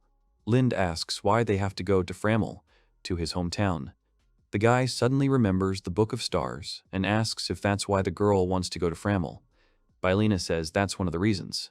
But that's not all. Lily puts her hand to her face and says that in the future, Linda should have his own base of operations in order to rest. The girls come up to the guy and cuddle up to him. Lind blushes when Lily says that they will wash in the same bath, and Bylena says that they will need a large bed for 2 people. Lily smiles and looks at the guy slyly. Bylena blushes and runs her tongue over the guy's face. Lind blushes and smiles. He says that he really needs a base of operations. The little lizard-like monsters heard a strange sound and immediately raised their heads up. They saw something terrible, so they ran to hide in a hollow tree. At that moment, a huge dragon flew over the trees. Heading to Framel, the squad looks forward to visiting Lind's home, despite its modesty and ruins. The entire squad approaches the destroyed house. The girls stop and open their eyes wide in surprise. Bylena asks if this is really their master's house. Lily laughs and says that Lind had a wild life. Lind blushes and says that's why he didn't want to take them to his house, especially since he already told them about it. Lind folds his arms and looks away. He says that this house was enough to get him through the rains. He says that he didn't live in the best conditions considering that he was a tamer. Bylena noted the distance of the house from the settlements. Lind explained this as additional protection from persecution. Lily comes closer to the house and asks if the boy has any memories of his family. Lind waves his hand and says that he has been pretending to be an adventurer for as long as he can remember. Lind smiles at Kuryuki's words, recognizing the spirit as a family member with whom he has gone through various trials. They also shared the meat they bought with the little money they earned. On cold nights, the boy relied on Kuryuki's fluffiness. Lind claims that even so, this house was the only place where his heart could rest. Bylena sympathizes with Linda. He reassures her, saying that everything is fine. She whispers to him a proposal to make a night exception. Lind blushes and opens his eyes wide. Then he blushes even more and opens his mouth in shock. Lily looks at Lind slyly and says that if that's the case, they need to clean the house together. The girl began to roll up the sleeves of her sweater. Lind misunderstands Bylena's hint, referring to her status as a holy virgin and suggesting that they wait until the hotel. Bylena and Lind look at Lily. The guy did not understand why she stood in a prayer pose. Then he heard her casting spells. The girl stood and cast a spell. At some point, the ground around her began to shake. Individual pieces of earth began to rise up. Lind covered himself with his hand and asked what was happening. He looked back in fear and saw that the ground was slipping away from under his feet. Kuryuk flew up. The guy ran forward and asked what it all meant. Huge stems burst from the ground and began to lift the stone slabs on which Lind and Bylena were located. The huge stems began to transform. As a result, they formed huge spikes and covered the entire squad. The stems begin to crumble and fall. A castle appears in place of the ruined house. Lind looks at the castle that has appeared, amazed. He asks how this is possible. Bylena looks up and sees the huge towers of the castle. Lind looks around and says, "It's just unbelievable." He asks if it's really a castle. Bylena puts her hands behind her head and laughs. She says that since the guy is a tamer, he should live in a mansion. Lily turns to the boy and says that she used her restoration magic. She hopes that the boy will like it. Lily laughs and says that Bylena is right. The master will go down in history. The guy asks if he can do it. Lily blushes and says that in the future they will have a huge number of group members, so they need a spacious and large headquarters. Milena blushes and hopes that other girls will join their group. Lind chuckles sheepishly and asks what the girl means by this. Bylena noticed a gill flying towards them. She says that he was most likely sleeping in the forest nearby. Lily thinks Gil has noticed the house appearing. Bylena waves her hand at Gil.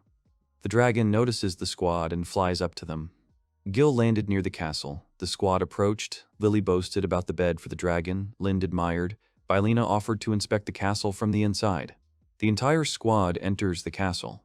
Lind looks around and is amazed by the high ceiling. Bylina slid down the banisters of the stairs, and Lily and Lind walked up the steps.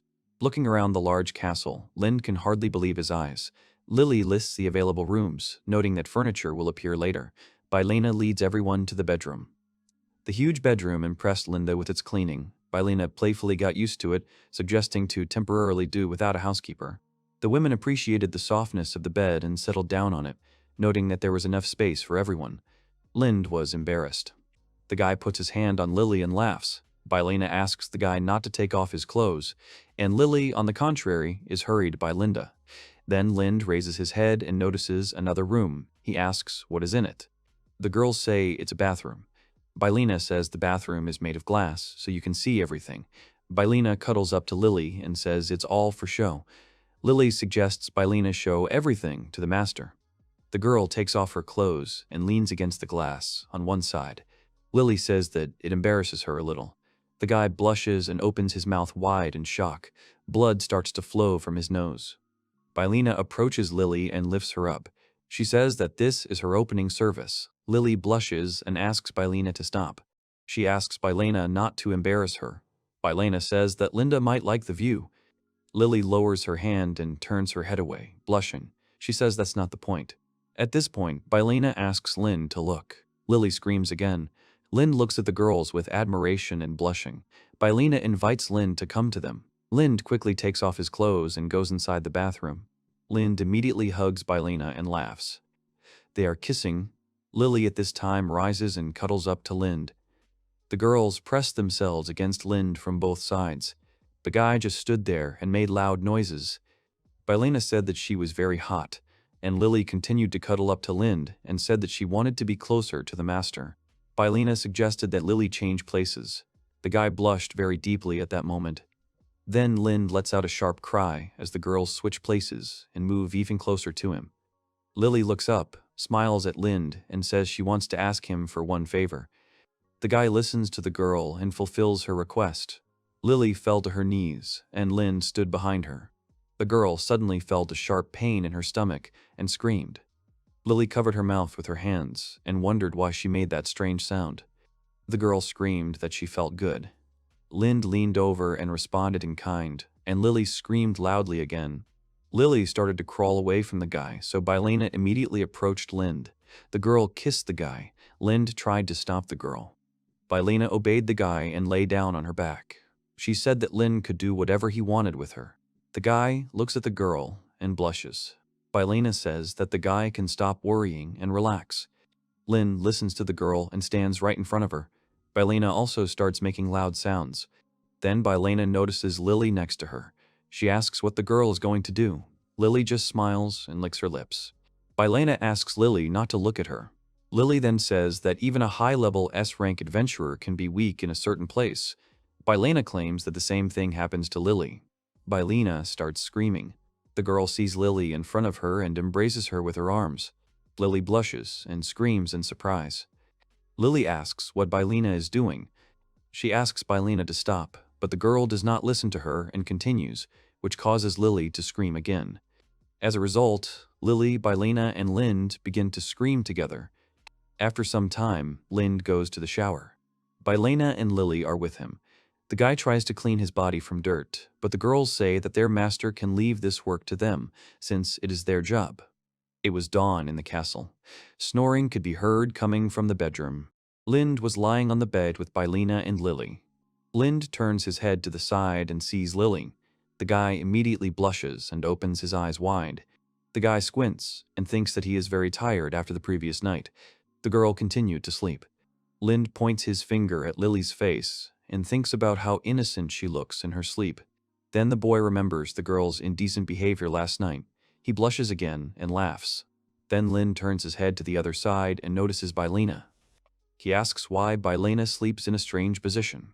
The girl suddenly opens her mouth wide and approaches the guy. Lind asks the girl to stop. At breakfast, Bylina shares an egg she found in the forest, insisting on a hearty meal. Lily humorously comments on the replenishment of protein reserves. Lind enters the dining room with a saucer and a jug in his hands. He smiles and says that there was nothing but eggs, Hercules meat, and wild grass, so he was unable to cook something fancy. Lily suddenly rises from her chair and asks the guy to leave the cooking and serving to her. Lind insists that everything is fine. He says that he likes to cook. Reflecting on her friend's culinary skills, Lind barely has time to react to Bylina's menacing look and Lily's support. Lily sits back down at the table, wipes her mouth with a napkin, and, closing her eyes, confirms that they do need help. She says that they need cooks and butlers, since they now live in a huge mansion. Bylina folds her hands behind her head, smiles, and says that without servants, their castle would not function as a base. Bylina stands up and holds out her hand, saying that they will rarely appear in the castle, so someone will have to stay there and maintain order. Lind agrees with the girl. Lily dreams of creating a beautiful garden for Linda. He, blushing, suggests hiring a gardener, suspecting manipulation. Bylina looks at Linda slyly and raises her index finger. She says that if the guy needs a landlord, she can help him find one. Lind is surprised and then asks what kind of strange person would come to such a remote place. Bylina smiles and says that it all depends on the payment. Bylina jumps on her chair and says that it is very interesting to talk about such things. Lind smiles and says that as soon as the Baron's case is decided, they will go further. The squad moves through the forest. Lind takes care of the girls. Bylina is cheerful. Lily emphasizes her high rank as an adventurer. Bylina teases Lily about her slow gait, which irritates her. Lind consoles the girls, promising them a quick relief on the way. Bylina removes the tree branch from her face and asks why they need to go out of their way and go around from the other side. Lind says that they have no attractive prey, nor will they meet other adventurers. He mentions that there were inexpensive medicinal herbs in that place. Bylina smiles and says that she understood everything. She claims that they are following Lind's safe plan. She thinks that this is a special survival technique. Lind closes his eyes and thanks the girl for the investigation. Bylina looks around and says that she still can't see anything. Lily asks what the girl expected. Wanting to let off steam with a fight, Bylina waves her fists. Lily jokingly warns that no one will risk facing her. Noticing movement in the bushes, Bylina tensed up, calling Lily over, both trying to determine the source of the disturbance. Lind saw a cave invisible to the others, assuming it was a magical camouflage activated by the Book of Stars or technology. Lind asks why then he is the only one who can see her. Lily suggests that it is because of resonance. Lind asks what resonance is. Lily replies that it is a matter of compatibility with the Book of Stars. She explains that the Book of Stars chooses the person who can read it. Having learned about the Book of Stars, the heroes find the entrance to the cave. Lily suggests continuing the journey, lighting the way with a torch. Lily's magic illuminated the room, startling Lind with its brightness. Bylina smelled something like an animal's lair. Lily approaches the girl and tells her that she doesn't always sniff in public. Then she chuckles. Bylina blushes. The girl's eyes widen, and she says that Lily is right. She thinks she did something like that without really thinking about it. Lily asks if the girl really only behaves like that with people she trusts. Bylina covers her mouth with her hand and says that she is acting stupid. Finding mysterious writing on the wall, Lind asks Lily to translate it, but she noticed a dark stain stuck to the surface. The girl stretches out her hand and realizes that it is blood. Lind, dumbfounded, asks where the blood could have come from in his place. He exclaims, asking what is going on. Lily reads and says that the wall is written about the number of star books and their purposes per person. Lind exclaims and says that this is amazing information. Bylina is also happy. She raises her hands, clenches them into fists, and starts asking questions. Lily closes her eyes and then says that the most important part is hidden by the blood. She becomes more serious and says that she does not know. The girl suggests continuing their journey. The squad moves on. Lind says that they have come to that very room. The guy looks around and says that last time it wasn't so light in this room. He couldn't see everything then. Lind didn't know that there were so many sheets of paper in this room. The guy gets down and says that, in any case, they better pick it up and collect it. He starts collecting the sheets. Then the guy suggests collecting it all and analyzing it later. Having found a mass of ancient documents, the squad collects them, becoming especially interested in the girl's drawing. Lind turns sharply to the girls and says that he doesn't know for sure, but they might find sheets of paper with strange things, so he warns them and asks them to be careful. Bylena and Lily look at the guy in confusion. Returning to the castle in the evening, the squad lays out the sheets they found, assuming that they are parts of a book about the stars. It is decided to first study the contents. Lily will start making tea. Bylena quickly runs up to Linda and shows her cooking companion. She was holding an exploding fruit in her hands. Lind picks up one of the chairs and covers himself with it. Bylena laughs and says that the guy doesn't have to worry. She claims that the fruit is deactivated. Bylena winks and says the guy is right, that these are just bad memories. She says Lind doubts her cooking skills. Then Bylena throws up the exploding fruit and starts cutting it with her hands. The pieces of fruit fall right onto the plate that is in front of Lind. Lind looks at the slices, dumbfounded. He says it's incredible. He claims the cut and thickness are perfect. Lily comes with tea and says that Bylena is very good at cutting. Bylena chuckles. Then Lily adds that it was not a compliment. Eating the fruit and reading the notes, Lind sheepishly reports that much is known, but he has found new training methods. Lind thinks that the information on the topic of knowing yourself is simply about human limitations. He asks if this is true. He also says that the pages say that it is necessary to try to take and tame various opponents. Lind turns to Bylena and asks if she and Lily want to read about it too. Bylena says that she and Lily can't read them. Lind asks why. He mentions that both girls should have a book about the stars. Lily smiles and says that Lind is right. Then she says that indeed Bylena has the first fighter's book, and she has the healer's book, but they can't read each other's books. Bylena suggests checking this out. She takes out her first fighter book and hands it to the guy. Lind tries to read the book, but she can't make out the words. He is amazed, and then he says that he is not able to understand what is written in the book. Lily hypothesizes that the book is only understandable to its chosen readers, believing in the existence of truth beyond ordinary understanding. Lily says that the master's entrance into this cave is a destiny connected to the Book of Stars. Lind ponders the words about destiny. The sound of coals in the fireplace accompanies Lind's disappointment at the loss of many important pages. Bylena expresses doubt. Lind tells of signs in the cave that people had stayed there. Bylena stands up abruptly, her eyes wide, asking what that means. She claims she noticed nothing of the sort. Bylena says Lind is amazing, and the guy turns away and smiles. He assumes that such books have simply disappeared. Lily convinces Lind to take a rest, putting off thinking until after the quest. Lind anxiously asks if his friends will let him relax. Lily takes off her clothes and says it's true. At this time, a ship arrived in the royal capital. A man entered the room of the Royal Capital Guild headquarters. The man went inside and apologized. He reported that the investigation had been completed. Mr. Valento, who was the guild master, turned around. He took the report in his hands and began to read. Valento read that the chances of monsters appearing near the triangle west of the eastern forest are significantly lower. The man realized that there was a powerful spellcaster there. Valento thought about the commander of the Dragon Knights. The man is confident that the squad will figure it out on their own, noticing Lind's significant strengthening under the influence of the girls. Valento wanted Lind to come back stronger. He believed that the boy could become a tamer who would no longer fit into the S-rank category. Lily suggested that they figure out what they would need to do to complete the next quest. Lily reads the note that the jewel's delivery was delayed by the Ant Queen. She turns to Linda and says that his tamings will be tested at this very place. Linda asks if that's too much.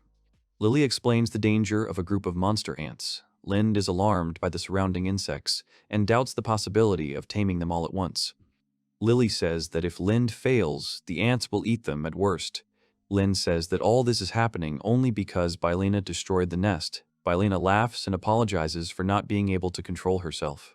Having made up his mind, Lind boldly approaches the ants, extending his hand and trying to tame them. After being hit by an ant, Lind realized that taming the insect was difficult due to their collective consciousness. The boy heard the ant's request to ensure the safety of the group and not to touch the queen. Lind thought Bylena's blow had worked. The boy notices that the ant's hostility is disappearing. Bylena chuckles questioningly and cannot believe it. She asks how this is possible. Understanding the collective thinking of the ants, Lind suggested that they meet the queen and get the red ball. Later, an incredibly huge queen ant appeared right in front of the squad. The queen brought a red ball and handed it to Lind. Lind took the red ball and thanked the queen with a smile. The queen tilted her head to the side. Using cunning, Lind obtained a rare rainbow jewel from the queen ant, causing joy and pride among the troop. Bylena says that it was very hot in the desert with the fire ants. She was sweating. Then Bylena tells that there was an oasis nearby that saved her. She was able to take a good dip in the cold water in the spring.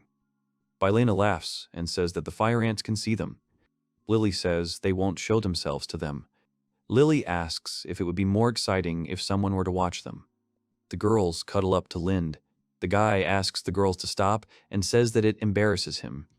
The girl presses herself closer to the guy, causing him to scream. Lily and Bylena smile at Linda. They say that it will be good for them if they stand even closer to each other. Lind turns very red and screams. A gale of wind hampers Lind's movement, surprised by the sudden change in conditions. Lily offers to check the task. She says that their request consists of delivering a stuffed ice wolf. The girl smiles.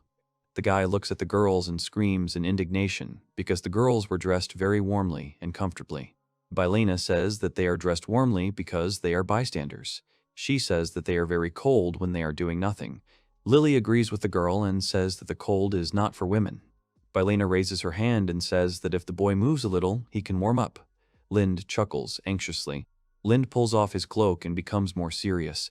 He understands that this quest is a battle in special conditions.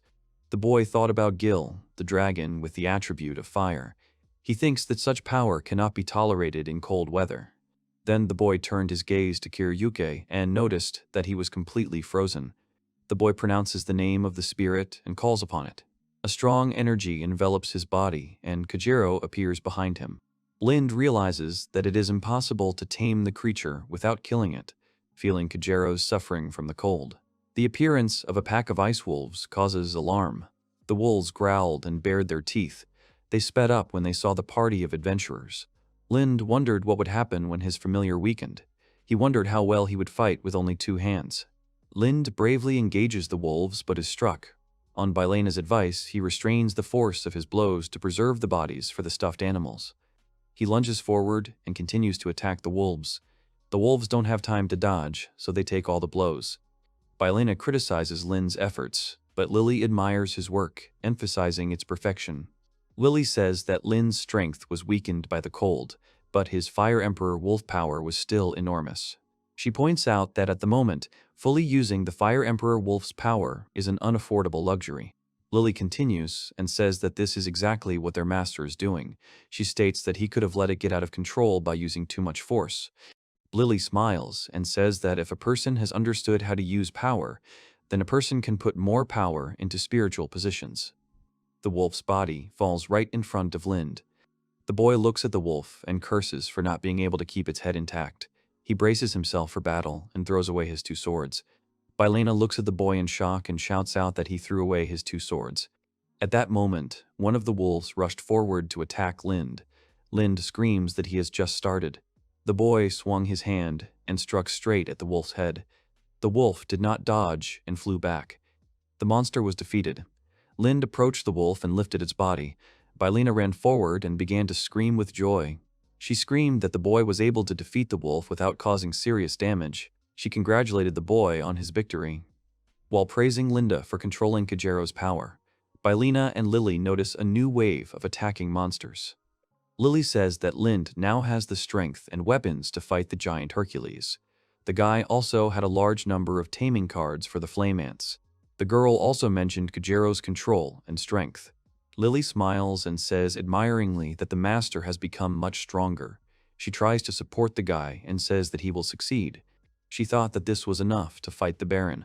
Lind straightens his cape and says that he is on the same level as the commander of the dragon troops. As Lind puts on his hood, Bylena says that he has no problem fighting at the moment. She states that their next goal is to fight the Baron. Suddenly, a strong wind blows, causing the boy to throw his head back. Covered with a cape, Lind accepts Lily's offer to warm up, eliciting smiles and humorous comments from Bylena about sharing warmth. In the evening, the entire detachment returned back to the castle. Lind was kissing Bylena while Lily was pressing herself against him from behind. The guy puts his hand on the girl's back, and she screams sharply. Lind continues kissing Bylena. Lily approaches Lind and tells him that he is lonely. The guy spent the whole night with the girls. Realizing the need for preparation, Lind focused on improving his physical fitness and began preparing for the battle with the Dragon Knights. A few hours later, the Baron appeared in the forest. He was thinking about the S-rank traveler with the dragon tamer and the sacred maiden who served the Pope. The man puts on his helmet and prepares his weapon. His servant says that there was some problem with the Pope, who was taken hostage. The man in armor offers to solve this problem. He says that the Pope and the Holy Virgin will make good souvenirs. Preparing for the decisive battle with the Baron, the detachment captured the Pope. The forest fell silent, awaiting the clash of the strongest adventurers. Bylena shouts that the enemy is coming straight towards them. She claims that the enemy is very fast. Lily asks if the girl really noticed it too. Bylena hums thoughtfully, then says she chose an open area to make it easier to fight. She guesses it's a bit cramped. Lind turns to Gil and asks him to step away from him for a few seconds. He says that they are fighting a famous dragon slayer. He says that this is not good for him. Gil makes a small noise. Lind smiles and gives him a thumbs up. He says everything is fine. He states that he could be treated harshly, so he suggested going home. Bylena points her hand forward and says that their enemy is already very close. The boy looks forward and notices a bright flash. Lind's eyes widen as he realizes that a shockwave is being used against him. Lind turns to Kajero and shouts a command at him. A shield appears right in front of the guy, protecting him and the entire squad from attack. After the attack is over, Lind curses and asks what just happened. He says they were attacked suddenly and without a proper greeting. Lily approaches the master and says that the Baron is not the nicest person. She says that he often uses surprise attacks and witchcraft poisons to win. Lily also says that the Baron is not afraid to use dark magic. She was very serious. Lind smiles and says that the battle will be harder than he thought. Bylena points to the Pope and says he is completely burned, and Lily says she forgot about him, so she will have to heal him. Lind turns to the side and notices a huge, powerful figure. The figure asks if the adventurers really called him. The Baron steps forward and stands right in front of Lind with an axe in his hands. He says that he just cleared the forest so that all the S-rank people can hear it. Lind looks at the Baron who appeared, dumbfounded. He tries to understand what kind of fighting spirit is coming from his black armor. It had a dark aura and incredible potential. The guy also noticed an axe, which he had heard about very often. He did not know whether he would be able to cope with such an opponent. Lind now understood the difference between rumors and a real meeting, but the boy was determined. He understood that he had to fight and win. The servant joined the Baron, who needed help. Seeing Lily, the Baron interrupted the conversation, greeting her. The Baron immediately recognizes the Holy Virgin. He falls silent for a moment, then he puts down his axe and takes off his helmet. The Baron apologizes for his behavior and greets her. Lind looks at the Baron in shock and sees that under the helmet was a girl's face. He blushed and chuckled questioningly. The girl looked at Lind, which shocked him even more. Noticing the enemy's appearance, Lind rejects Bylena's provocations, concentrating on confronting an experienced enemy, highly appreciating his fighting qualities. Loud explosions occur in the forest. The dragon slayer fought the dragon tamer. The Baron was breathing heavily. She swung her axe and was about to strike Lind. Lind also swung his sword and shouted along with Kajero. Lind's sword struck straight against Baron's axe. Bylena and Lily tried to take shelter from the wind and dust that rose from the battle between Lind and Baron. Bylena shouts in admiration at how Lind caught the Baron's huge axe so deftly. Lily folds her arms and says that the results of training with Kiryuk are noticeable. The Baron sighs and says that she thinks the boy is able to fight on par with her. She then knocks the boy's sword away and says that he still has a lot to learn to reach her level. Lind falls back and his sword breaks. He realizes that things are bad for him and now he may lose. The Baron swings his axe and screams that this is the end for the guy. Lind at this moment calls for help from Kajero. The Baron throws a punch, but misses the boy as he jumps. The boy lands behind the Baron. Bylena smiles and says that Lind was able to completely tame Kajero's power. Taking the criticism in stride, Bylena and Lily confidently proclaim their master's strength, much to the Baron's displeasure. Outraged by the Baron's accusations, Lily and Bylena decide to punish her later, while Lind, armed with a huge sword, prepares for a new attack. The Baron swings his axe and asks what is the point of changing his weapon. She punches the guy and tells him to know his place. Lind blocks the punch, but the Baron hits hard again, and it becomes difficult for the guy to withstand the blow. The Baron swings and laughs. She asks what happened. She thinks the guy can't do anything. The Baron throws a punch.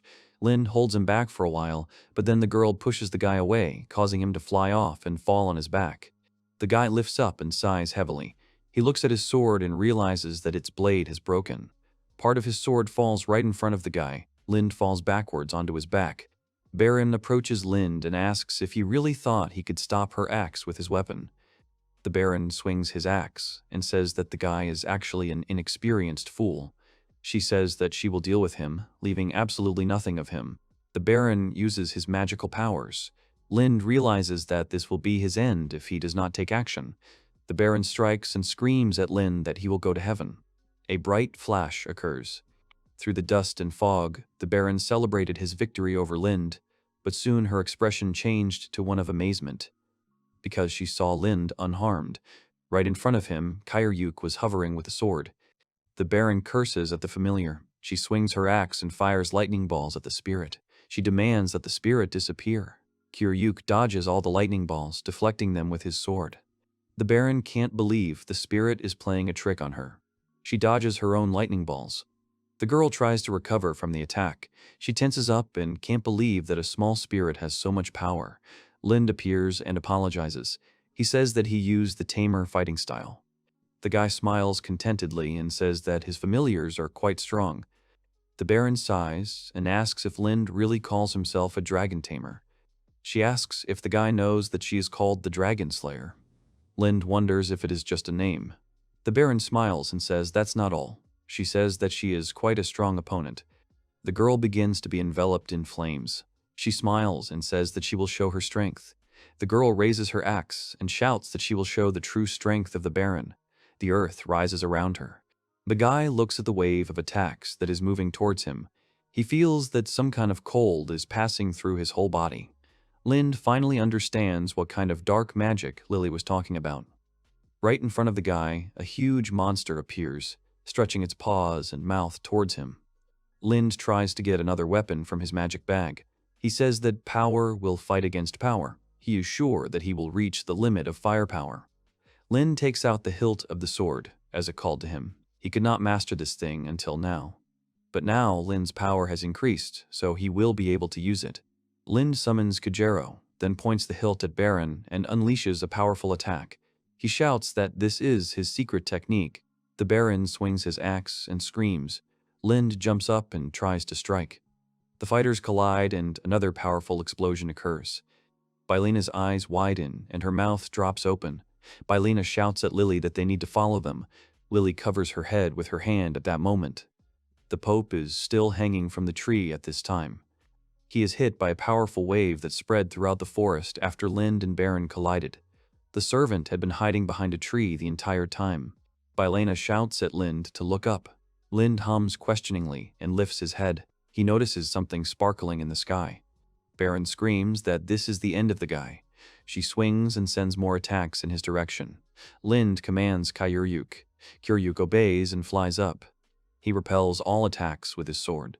The Baron becomes angry because of Kiryuk's appearance. Then she sees that she is about to be attacked. The girl does not have time to dodge. Kiryuk attacks the girl again.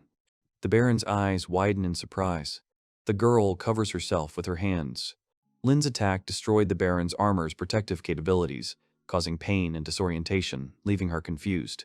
The armor on the girl's body begins to tear into pieces. Lind looks at the girl in shock, not understanding what is happening. He saw parts of her body without clothes. The Baron slammed her hand on the ground. Then she turned around, looked angrily at the guy, and began to speak negatively about him. The Baron covers herself with her hands and demands that no one look at her, as she is embarrassed. Lily blushes and says that this is exactly what she expected from the master. Bylena smiles and supports the master. Lind smiles anxiously and says it's just a coincidence. Bylena approaches the guy, smiles slyly and asks him not to talk like that. She asks if the guy likes the girl. She thinks the Baron is his type. Bylena points out the triumph in the girl's eyes, her plump lips, her tanned skin, which, in her opinion, attracts Linda's attention. Lily points out that their master's body reacts quickly, even though he has Bylina and Lily. Lind blushes very deeply and says that this is not true. The Baron points his hand at the squad and demands that they be quiet. She asks how they dare mock her. She says that she will not forgive such behavior. The Baron insists that their fight is not over yet. She demands that the dragon tamer come to her and fight. Bylina smiles and asks if the girl really doesn't care that she is naked in public. The Baron blushes even more from embarrassment. With his arms clutched to his body, Baron is confronted with Bylina's snarky comments about possibly performing without armor. The Baron clenched her jaw very hard. Beads of sweat rolled down her body. The girl grabbed her axe sharply. Everyone thought that the girl was going to continue their fight. But instead of raising the axe and attacking, the girl dropped down right in front of her. Lind was scared because he thought the girl was going to attack him. The girl fell to her knees and lowered her head. The Baron hugged herself with both arms and began to cry. The situation was humiliating for her. She said that she could not bear it. The girl began to repeat this phrase. Lind smiles and approaches the girl. He asks why the girl is upset. He asks her not to be so serious. Lind extends his hand to the girl and says that it is just a coincidence that the armor shattered into pieces. While convincing Baron that the armor's destruction was an accident, Lind becomes unnerved by her determination to admit defeat and her unexpected attempt at counterattack. The Baron's attack is stopped by an unknown girl who saves Lind from the blow. The shocked hero carefully backs away, amazed by the miraculous rescue. Beads of sweat began to flow down her face again due to excitement. Bylina stepped right on the girl's hand. Bylina looked at the Baron with a smile, folding her arms across her chest. Bylina turns to Lind and says that he has let his protector down. She explains to him that he cannot behave like this all the time. Lind looks at the girl in bewilderment. Confirming Lily's words about the Baron's lack of principles, Bylina smiles. Lind embarrassedly makes excuses and tugging at his hair. Bylina thinks that a little later she will have to punish her master for his carelessness. She wonders what to do with the Baron who was lying under her foot. The Baron was still lying on the ground, cursing. She demanded that they finish her off and not torture her.